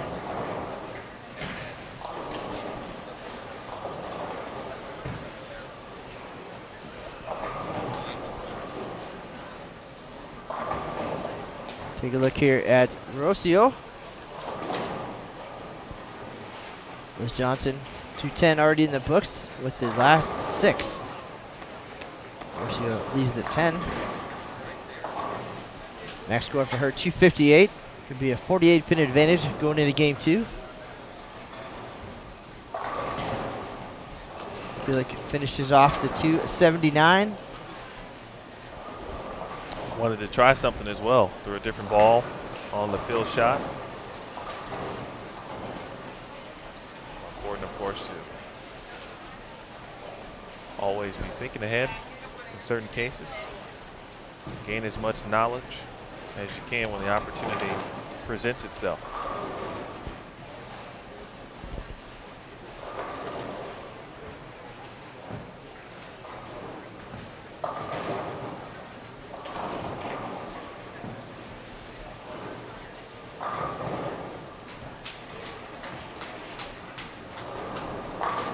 So rough first half of the game here for Liz Johnson. Finishes with the last 6 for 210. Wouldn't say they were her best shots of her career, but they look the same on the scoreboard, and definitely say they probably gave her something to think about going into game 2, as Rocio finishes with 258. 48 pin advantage for Restrepo. Back to our other match. Boomershine with the strike on the fill here can get to 203. Kulik 279.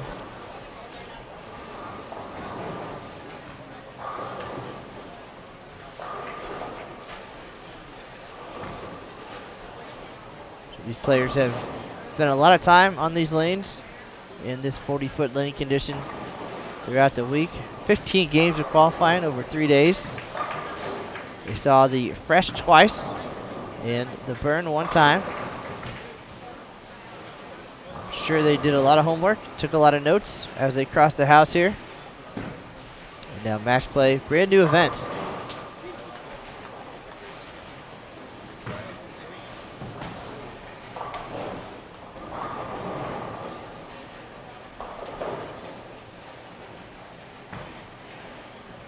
Once you get the best of the best out there, and they're playing the scoreable part of the lane, scores tend to go up as well, especially as you get down to the pressure-packed excitement.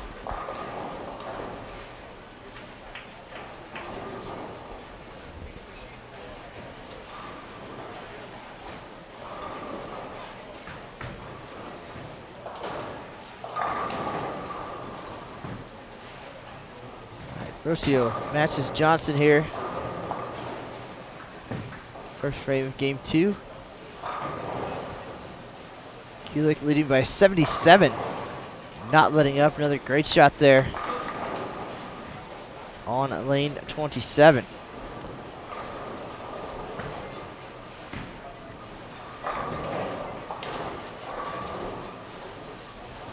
Some really good winners bracket matches near us, of course. What we're watching currently to our left, Weifin New and CT Rockman. New, of course, from Singapore. Already made a couple of TV shows in the early portion of the PWBA season. Rockman from Malaysia.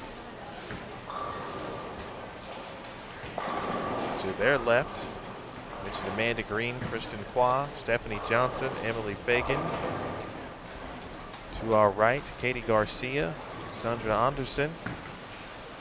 She's got her string working as well.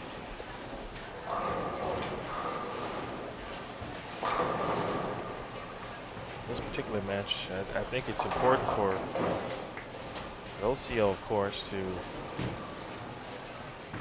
continue to pour it on as much as possible, because you got the defending champ. We know Liz Johnson can come back with big scores at any given time. So when you have an opportunity to essentially almost wear down the champ, you got to take it.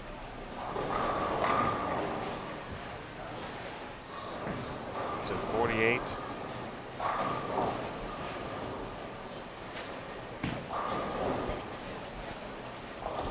Pin lead, but it doesn't really seem like much when you're talking about Liz Johnson. No. Liz Johnson and 2 more games to go.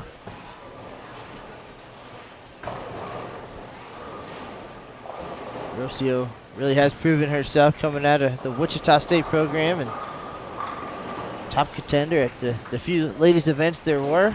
And of course, going for Columbia, and now the timing just right for her to really chase the tour life here. And another great shot from Johnson, but knowing that they're already on one TV show, nice little payday coming, that's going to easily support the rest of the summer. Maybe bowl a little bit more relaxed.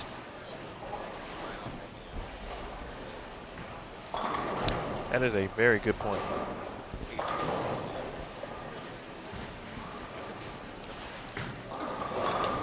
It's already of course a grind week to week. So the less you can do to add more pressure on yourself certainly helps.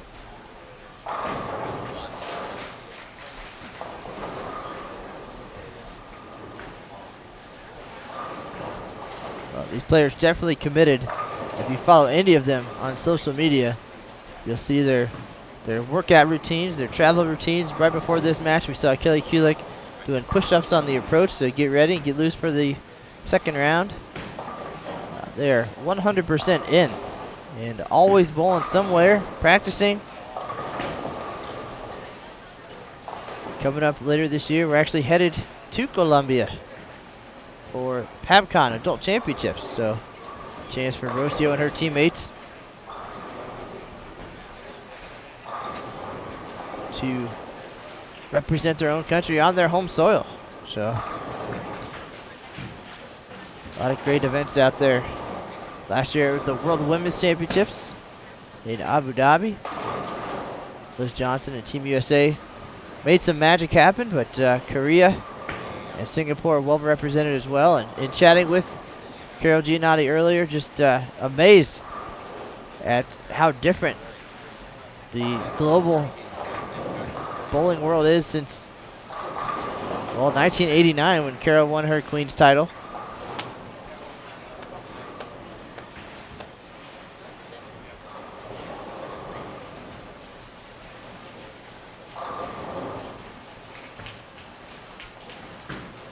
Now these players, with the return of the PWBA Tour in 2015, 3-year commitment, this is what they do full time. Most of them. There's some of them that come out for the practice sessions on Thursday and get done, go home on Sunday, get back to work for the week. Strepo delivers 3 for 3 here in game 2. And you admired the way each player, decides or works their schedule out to make it to these events and to participate and be a member. Of course, it's different for everyone, but we still see the great players making things work. Whatever sacrifices they have to make, whether it's professionally or personally, to ensure that they are chasing their dreams and doing what they wanted to do, for many of them, of course, since they were little. Youth bowlers at that point, and now the opportunity is here again. Terrible break there for Restrepo and a great shot. 4-7-9. What a mess on the 3-bagger.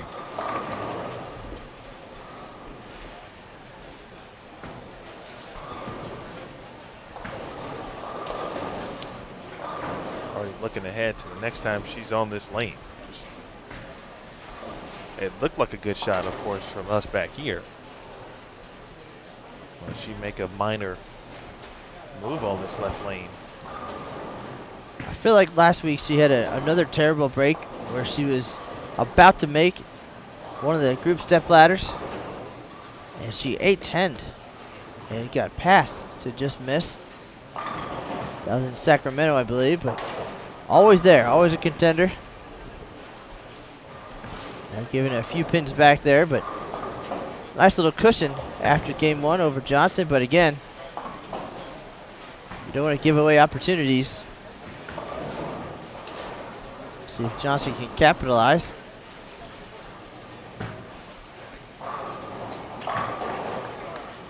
And of course she does.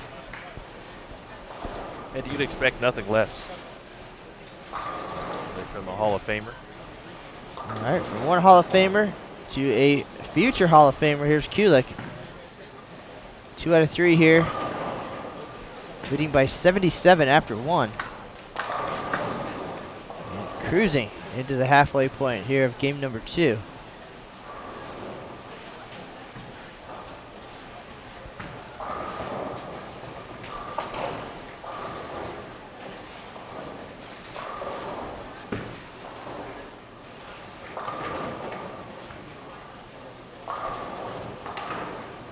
Johnson yanks that one left and able to break up what could have been a very similar disaster for her. Leaves just the 9. See Kelly on the right side of your screen there. Almost got 2 pairs at once here, no problem. No need to switch over. Kelly looking for 3 in a row.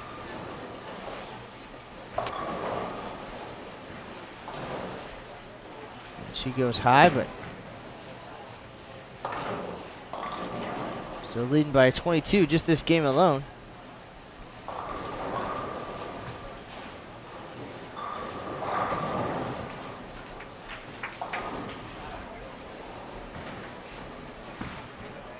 Nice crowd on hand here at the Orleans Bowling Center.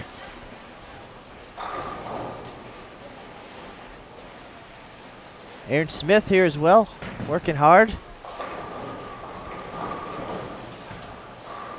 Posting some news on bowl.com, so remember to check that out.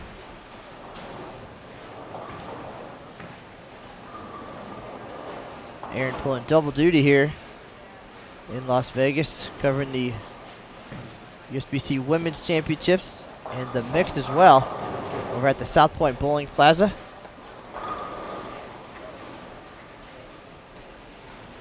We see back-to-back splits here for Rocio.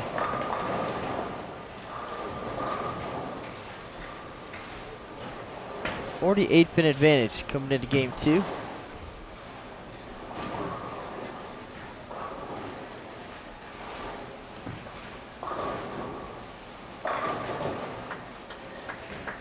Looks like the winner of the Restrepo-Johnson match will meet the winner of the Rockman-New match to our left.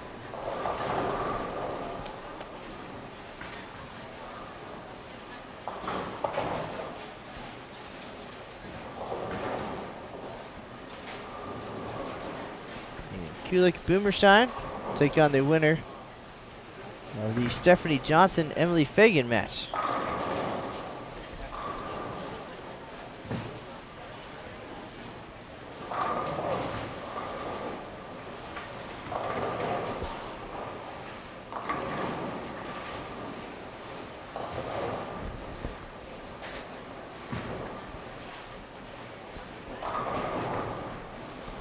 See how Rocio responds here. Back-to-back splits. First one coming on this left lane in the 4th frame. What type of adjustment now will she make?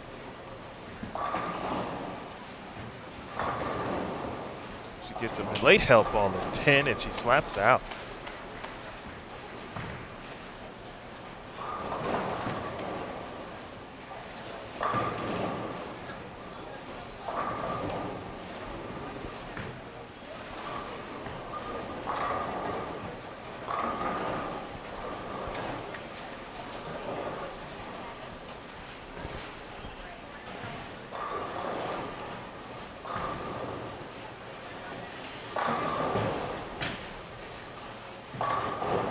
Johnson liking that right lane. High flush. Last couple on the left lane. Yanked him through the face. Another good shot here and a double. Could have a pretty exciting last half of this match for sure. Kulik continuing to roll against Boomershine.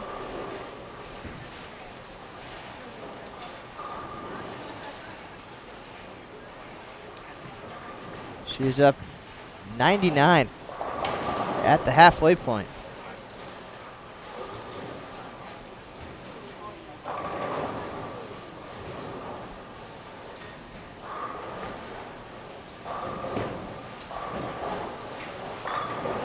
As Johnson figures out the left lane for the double.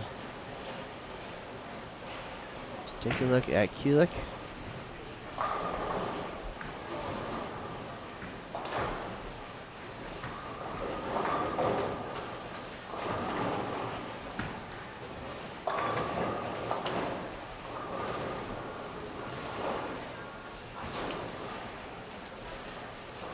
Four pin for Kelly.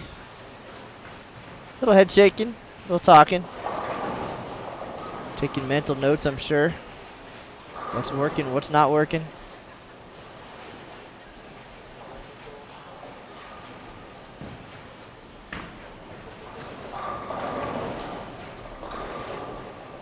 Rocio. This game, 4 strikes and a pair of splits back to back.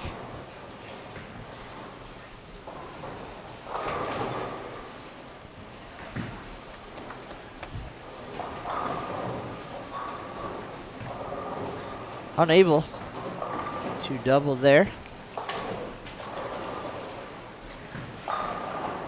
Johnson with the advantage here in game 2.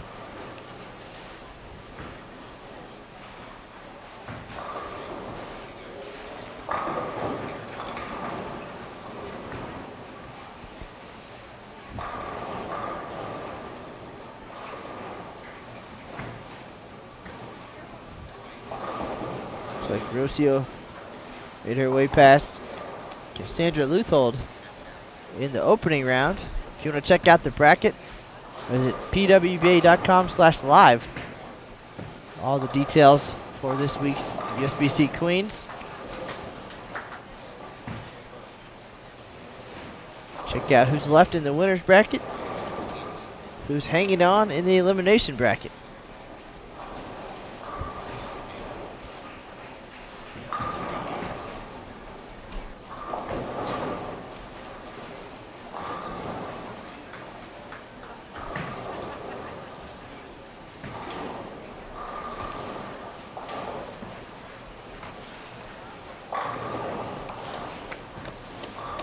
Rocio connects, and the fist pump. Boomershine looking for her first double here in game 2. That was left off her hand, but Brooklyn for the strike. Looks the same on the scoreboard.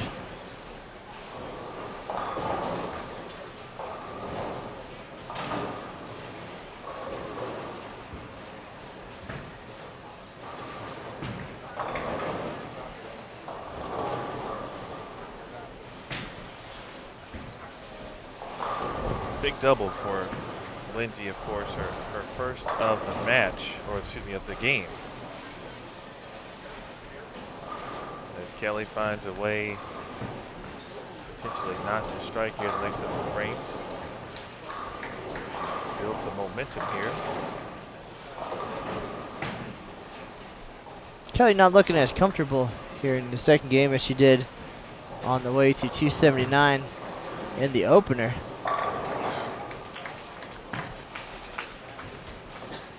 Off to your left of your screen there, Liz Johnson delivers 3 in a row.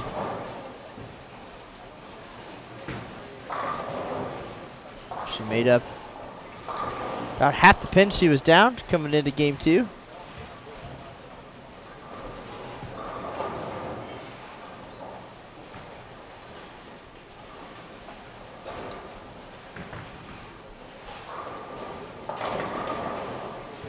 Spare for Kelly, clean through 8. Back to the Hall of Famer and defending champ.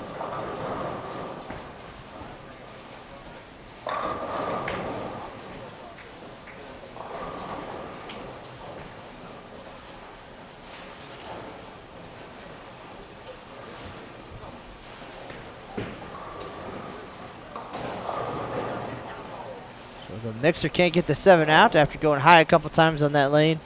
Threw a great shot in the 7th, but gets that one right.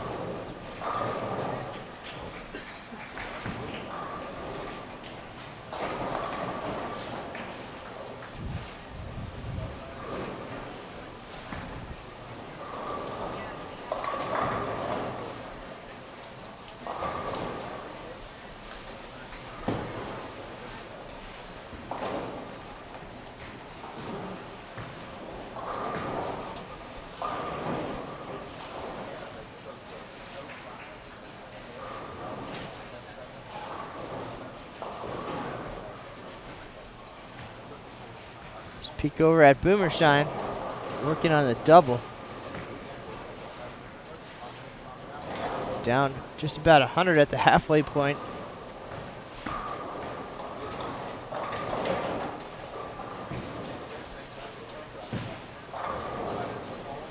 Uncooperative 10-pin. Doesn't want to see her get back any of those pins.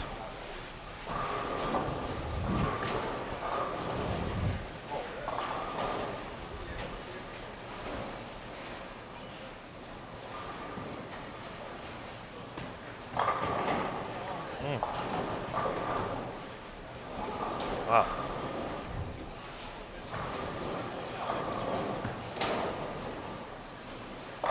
Seventeen here, and then back in the fourth frame. So 4-7-9. Thank you. So Rocio throwing great shots.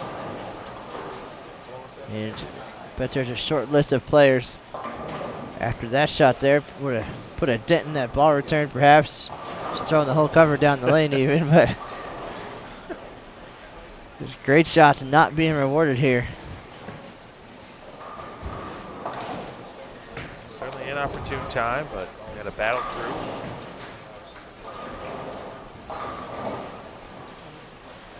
So you'd love to have 3 in the 10th, that's for sure. Boomershine to get some help there, as you see, just to the right. And the 10th frame. You can strike out for 205.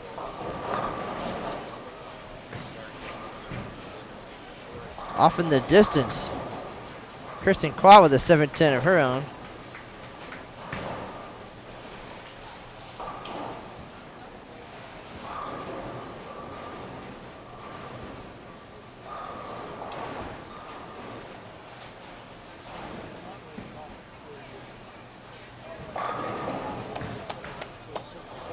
Another good shot.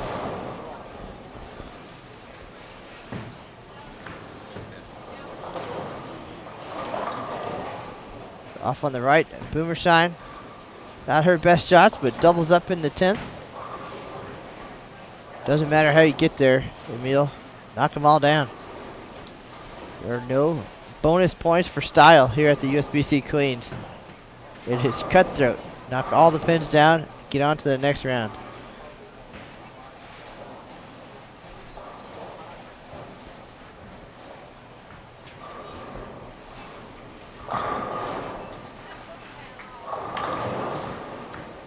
Rocio able to double up in the 10th. Let's take a look at Lindsay's final shot here.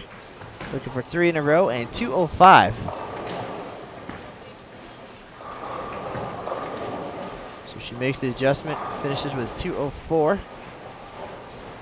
She's at 406 through 2.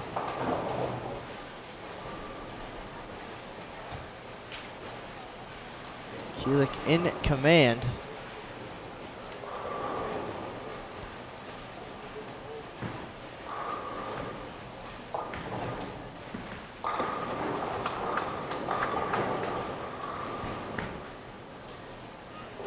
Max score for Kelly here, 227. 77 pin lead after 1. Great shot, terrible break for the 8 pin. So we're seeing these players at this point in the week. They're making the shots they need to. And Kelly left a couple of those. I don't remember what pair. Yesterday in the same game. Same reaction last week during the senior queens. We saw several 8 pins left as well, especially in the championship match. Alvin Romeo started the game with one and then left one in, I think, the 7th frame late. 8 pin has been kind.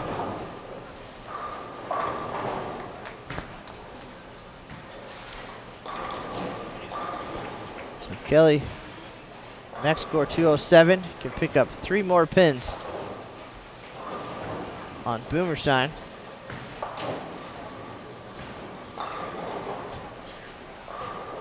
She can make it an even 80 after 2.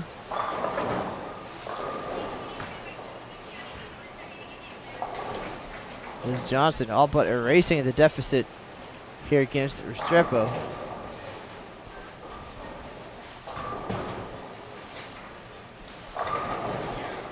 She doubles in the 10th. It gets her to the 230s.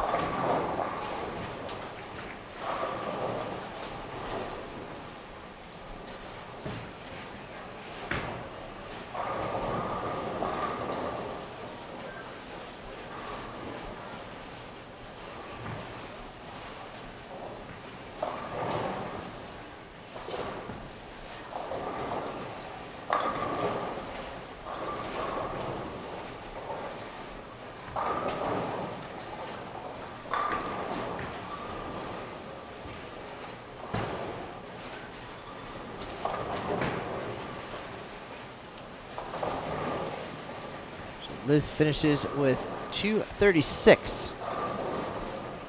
Rocio 191.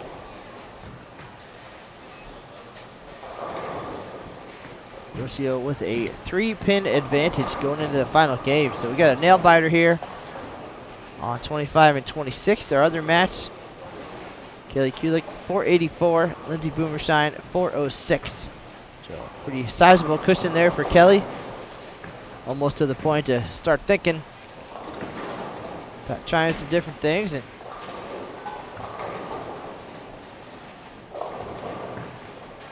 the day not over though.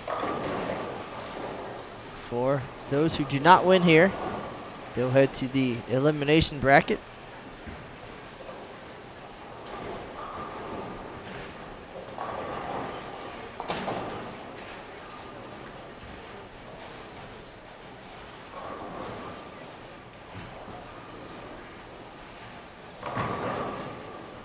Rocio starts things off with another good shot.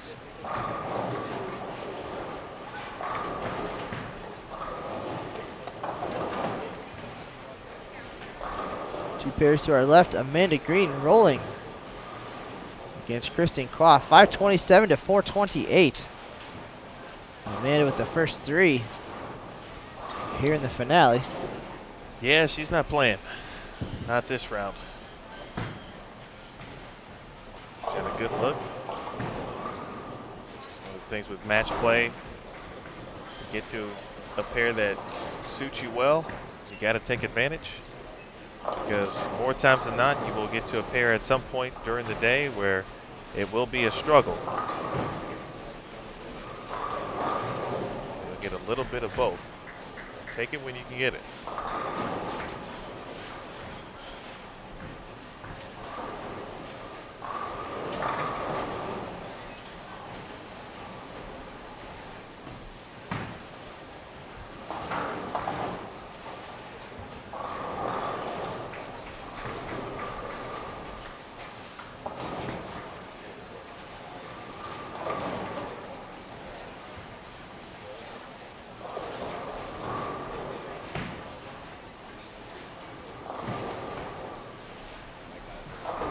Here's a look at Kulik, up nearly 80 after two. We put this one out of reach early.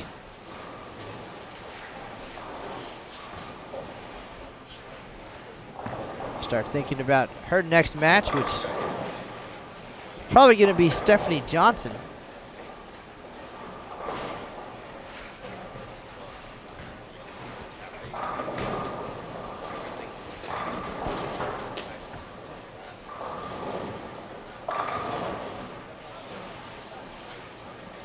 Kelly with the 9-pin. Again, throwing great shots.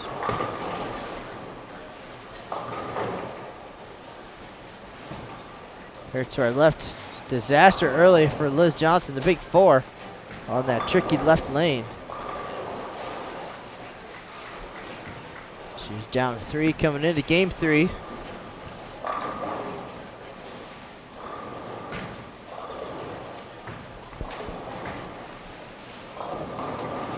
Digging a little bit of a hole here early.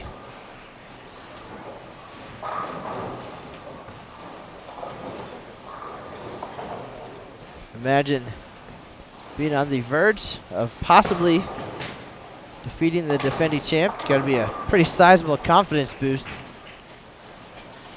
if the start to the season hasn't already been for Rocio.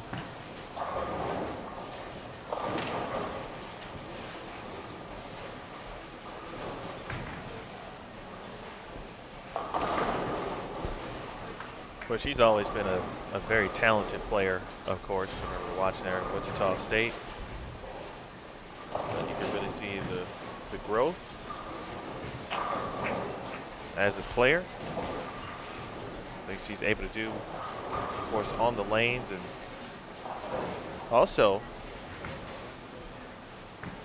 I think she's been known. Of course, I know many people always comment about the emotion that she shows, especially after shots, but I distinctly recall at the Las Vegas Open where she was struggling during match play, but kept herself even-keeled throughout. Get some help, she won't. After being the leader, qualifying, she struggled during match play and had to go into the group step ladder final and earn her spot there. But it was just cool, calm, and collected throughout, and when she needed to express herself, she did that.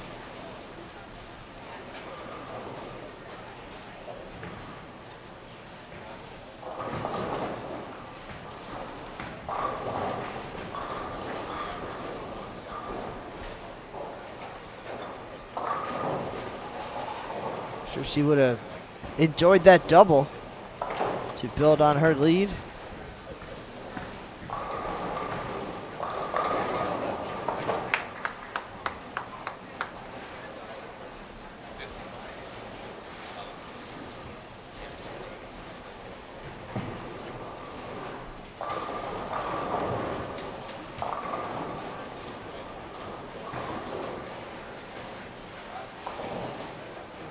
Rocio can increase her lead to almost 20 here. With a strike on lane 25.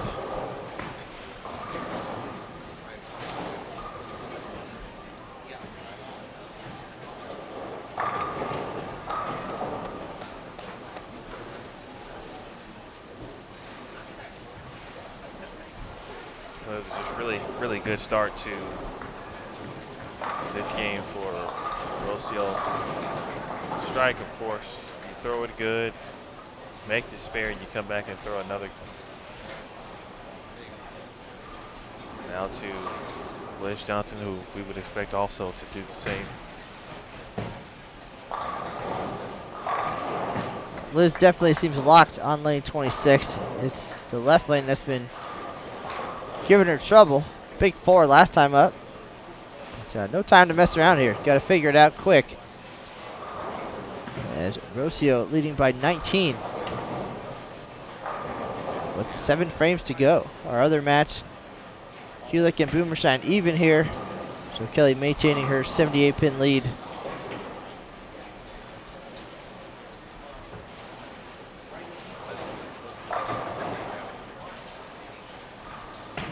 But that big head start, 279 in the opener.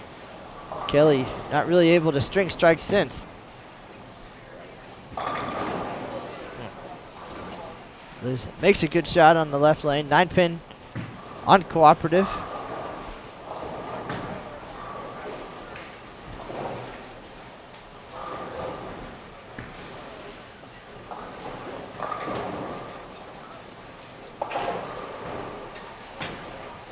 You saw Chris Barnes walk by. PBA superstar. His wife Linda still in the field here. One of 10 champions in match play here at the 2016 Queens. We appreciate everybody joining us here from the Orleans Bowling Center. Matt Canizaro alongside Emil Williams Jr. Aaron Smith here working hard all week as well. Jason Thomas getting you some of that great video coverage.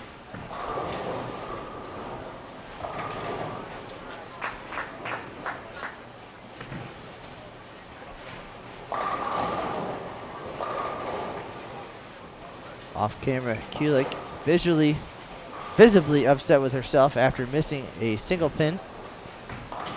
Still well in command here against Lindsey Boomerstein.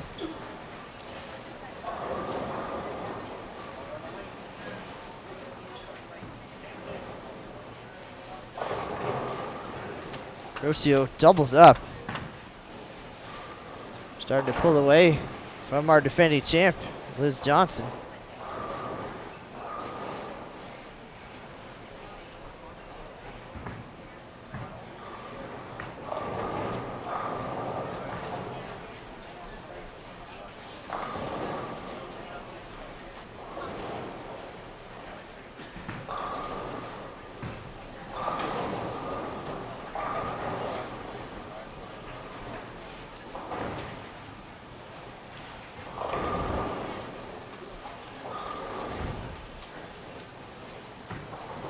One pair to our left, Wei-Fen New.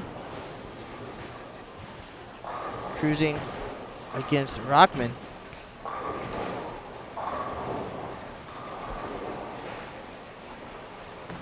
USBC Hall of Famer Robin Romeo checking in to see the action here at the Orleans. Robin recently became the first player in history to win 3 consecutive Senior Queens titles. That had to be a pretty awesome and emotional moment. I know number 2 was last year in Green Bay.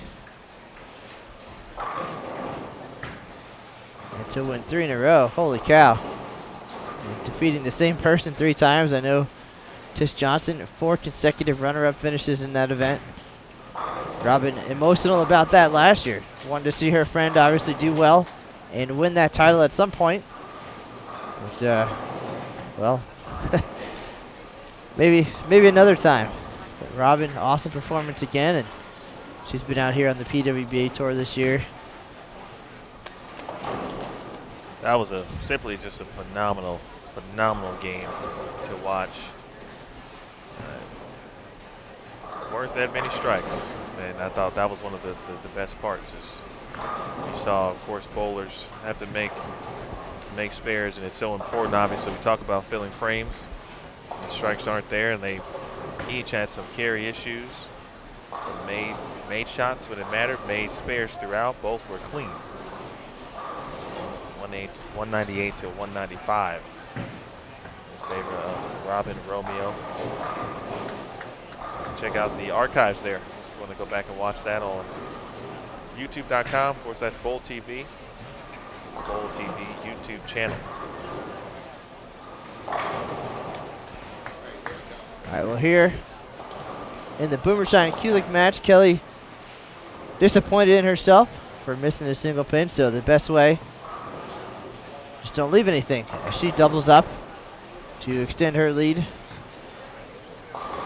Liz Johnson now trying to hang on here. Came into this game down 3 pins. Rocio picking up another 25.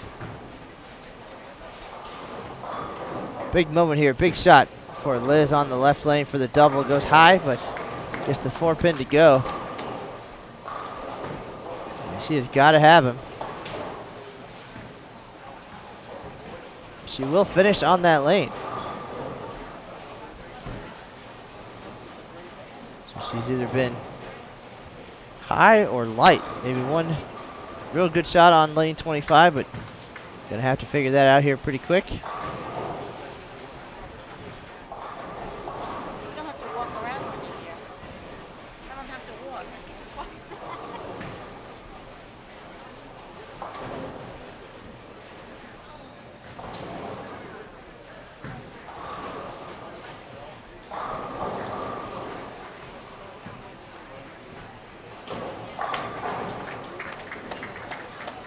Rocio staying in control. Staying composed at this point.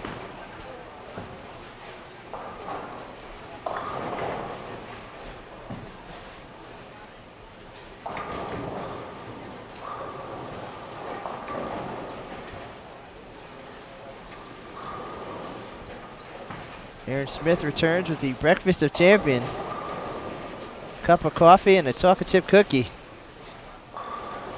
He's ready for a full day of match play here at the Orleans Bowling Center. This is just round 2. Next round coming up at 2 p.m. local time, 5 p.m. Eastern. Should be one elimination match even after that. Full day of bowling, and nice break there for Rocio. to leave just the 10 pin.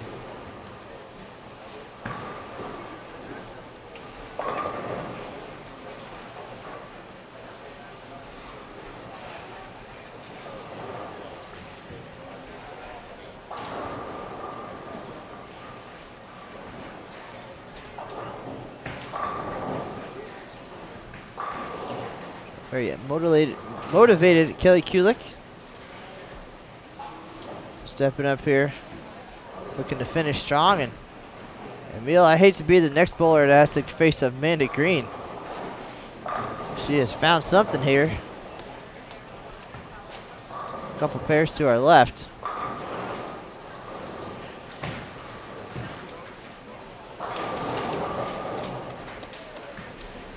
And one of the young stars developing on tour. You get to watch. Of course, won the PWBA Lincoln Open last season. So not letting up.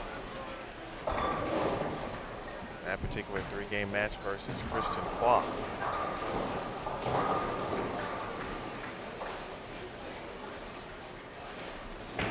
It's like a exciting match going on the higher side of the bowling center. This place is ginormous, but on 41 and 42, if you're following the live scoring at home, 2013 Queens champion Diana Zavialova and Team USA member Danielle McEwen.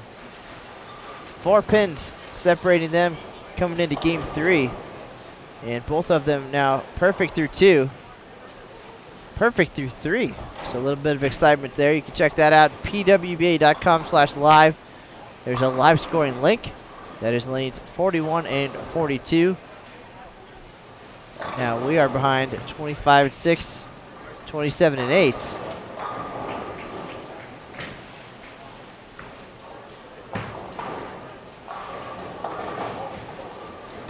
Liz Johnson running out of room here, the defending champ.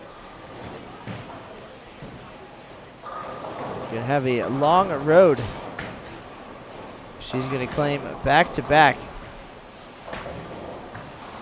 Queens titles. Last time that happened, I believe, was the early 1980s. Emil wasn't even around yet.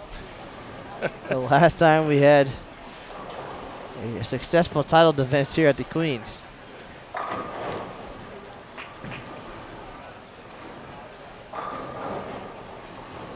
Maria Jose Rodriguez gave it a run last year. Made the step ladder. Fell a little bit short.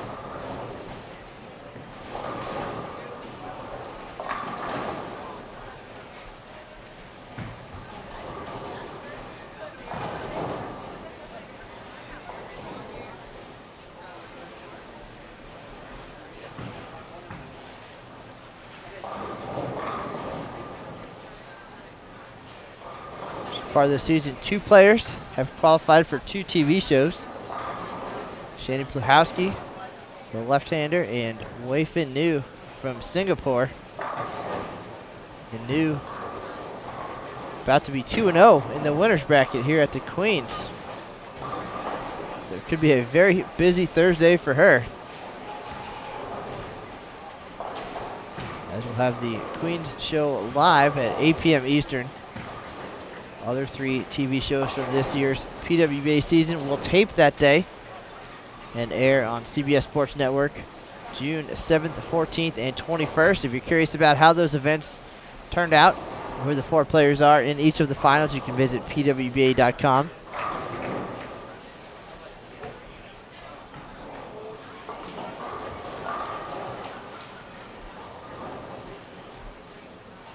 Strepo up on lane 26, looking to close this thing out.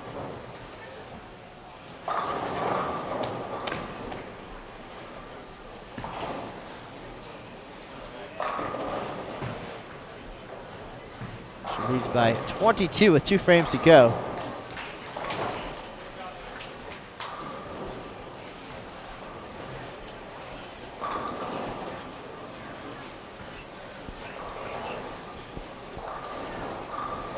Taking a look down, see top seed. You're getting popular.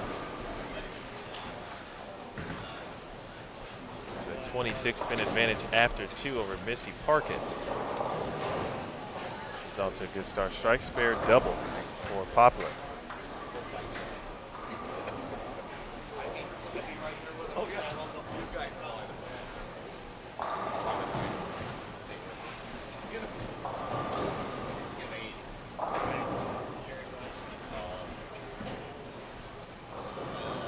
Strepo sealing the deal. That was a terrific reaction there. So much anger and excitement. I'm going to have to ask her what's that called. Maybe there's a name for it. Maybe we can develop one. Market it. At this point, I just don't want to upset her ever. That was a fantastic reaction. She is 1 frame away from being 2-0 here, sending the defending champ to the elimination bracket.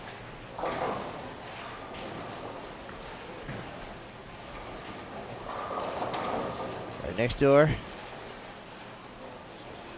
Kulik rolling past the Boomer Shine.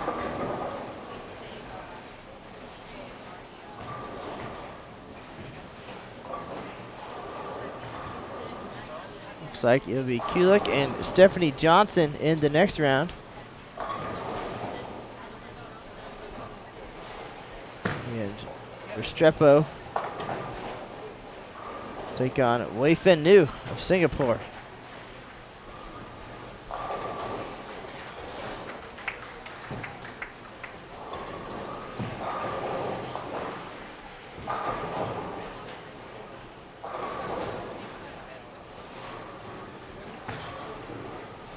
Final shot for Kulik, 700 plus coming right up. But having known Kelly long enough, I think she's going to be thinking about that missed single pin a little bit during the break.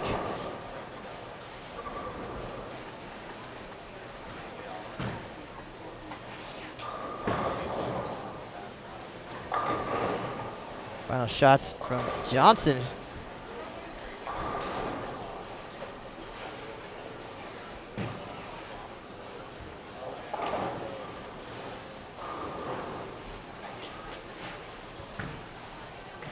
So we'll have a nice break here before our next round of competition. I believe both sides of the bracket, the winners and the elimination, not coming back till 2 p.m.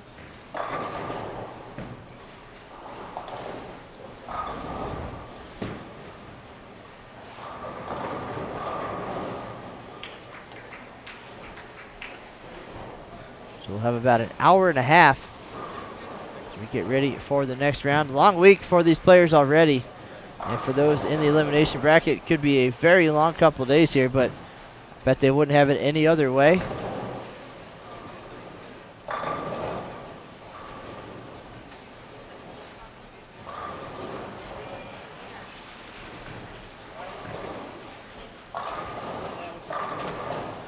Final shot for Johnson coming up. Opportunity for her to regroup. Game plan for potential long run. Finishes with 197. 643, not a bad set at all.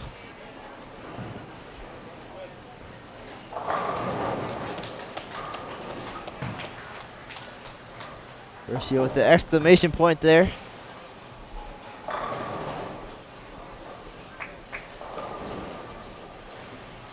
Nice finish for Lindsay Boomer Shine as well. Shot 216, but for 622, Kelly was locked in from the start. He was trying to find the right ball reaction. She might have found something towards the end. Again, same thing. The notes taken and the game planning beginning for the next round. So the next round is going to be fresh, however. So anything learned here might be valuable 2 rounds from now. Kulik 7-11. Boomershine 6-22. Kelly will advance to take on Stephanie Johnson. And Rocio wraps things up 226. 675, 643 over the defending champ Liz Johnson. Liz will head to the elimination bracket. Rocio will get ready for Wei Fin New. Coming up again at 2 p.m. local time, 5 p.m. Eastern.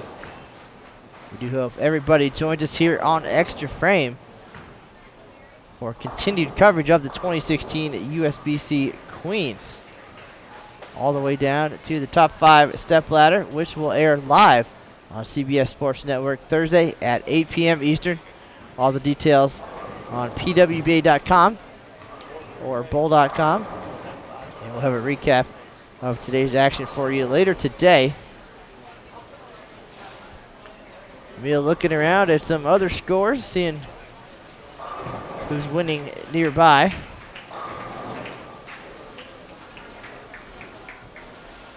Down on 41-2, the McEwen-Zabialova match. Still a nail-biter. Danielle had the front 5 opened in the 6th. Diana with 6 out of 7. So they're on 270, 260 pace here. That is way down.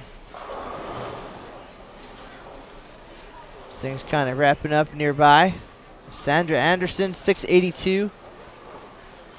Over Katie Garcia, 616.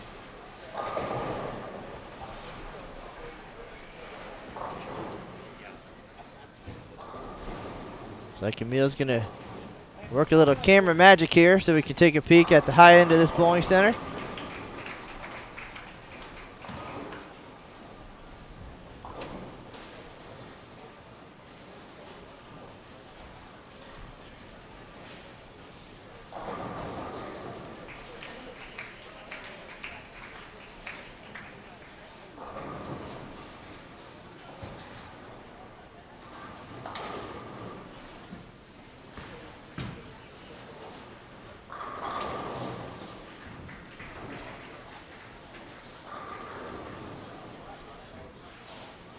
Our number 1 seed, Brigitte Poplar, off to our right.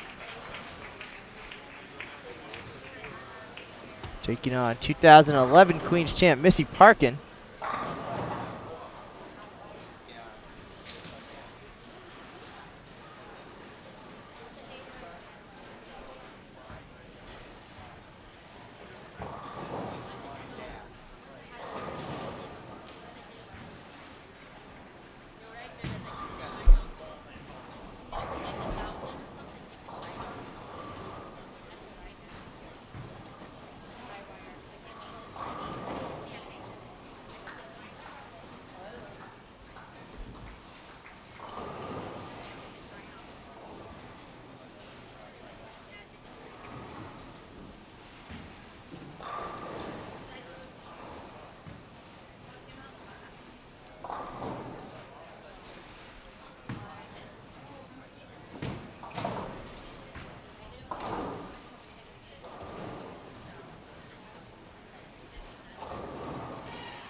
Coming into this game, Poplar 432, Missy Parkin 406.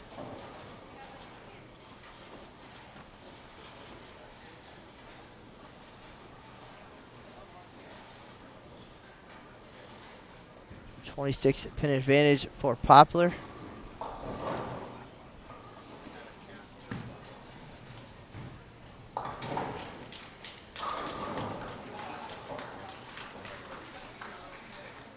Max score for Birgit, 227. Missy Parkin can get to 235.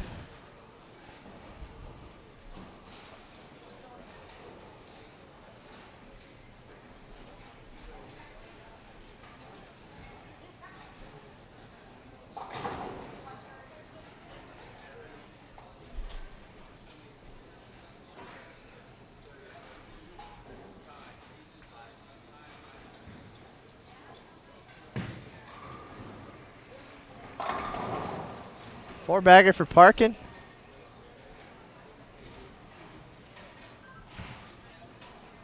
So might be a little bit short here.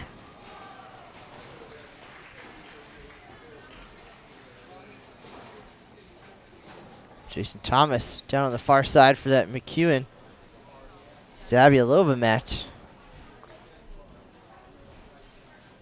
Danielle with back-to-back splits in the 6th and 7th. Had a 4-pin advantage.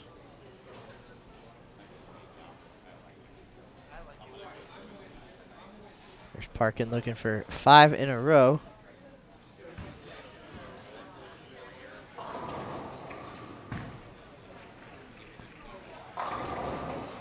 And leaves the flat 10. What she can do here is 214.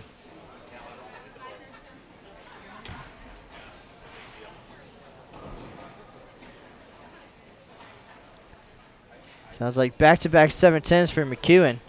Otherwise perfect here in the final game against Diana.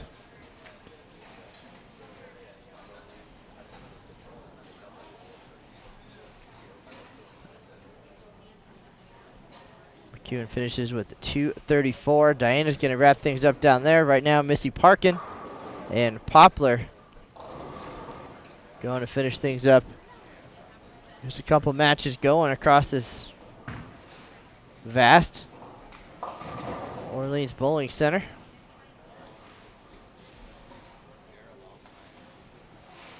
Missy Parkin finishes with 211.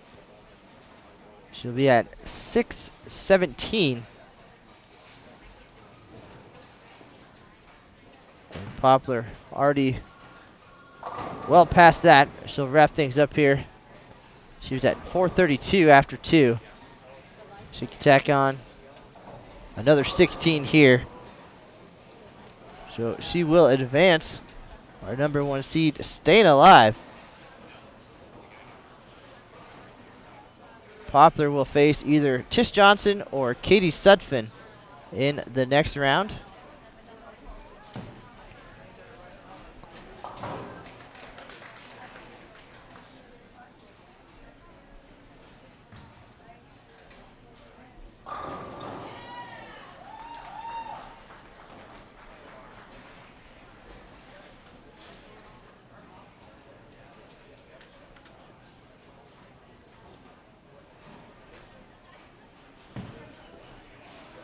Final shot here from Poplar.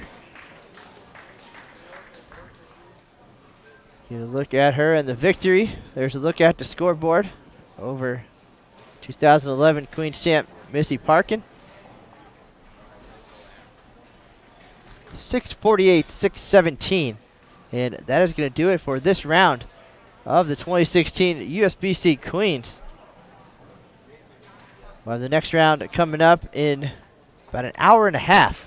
2 p.m. local time, 5 p.m. Eastern. Winners bracket winners 2-0 so far.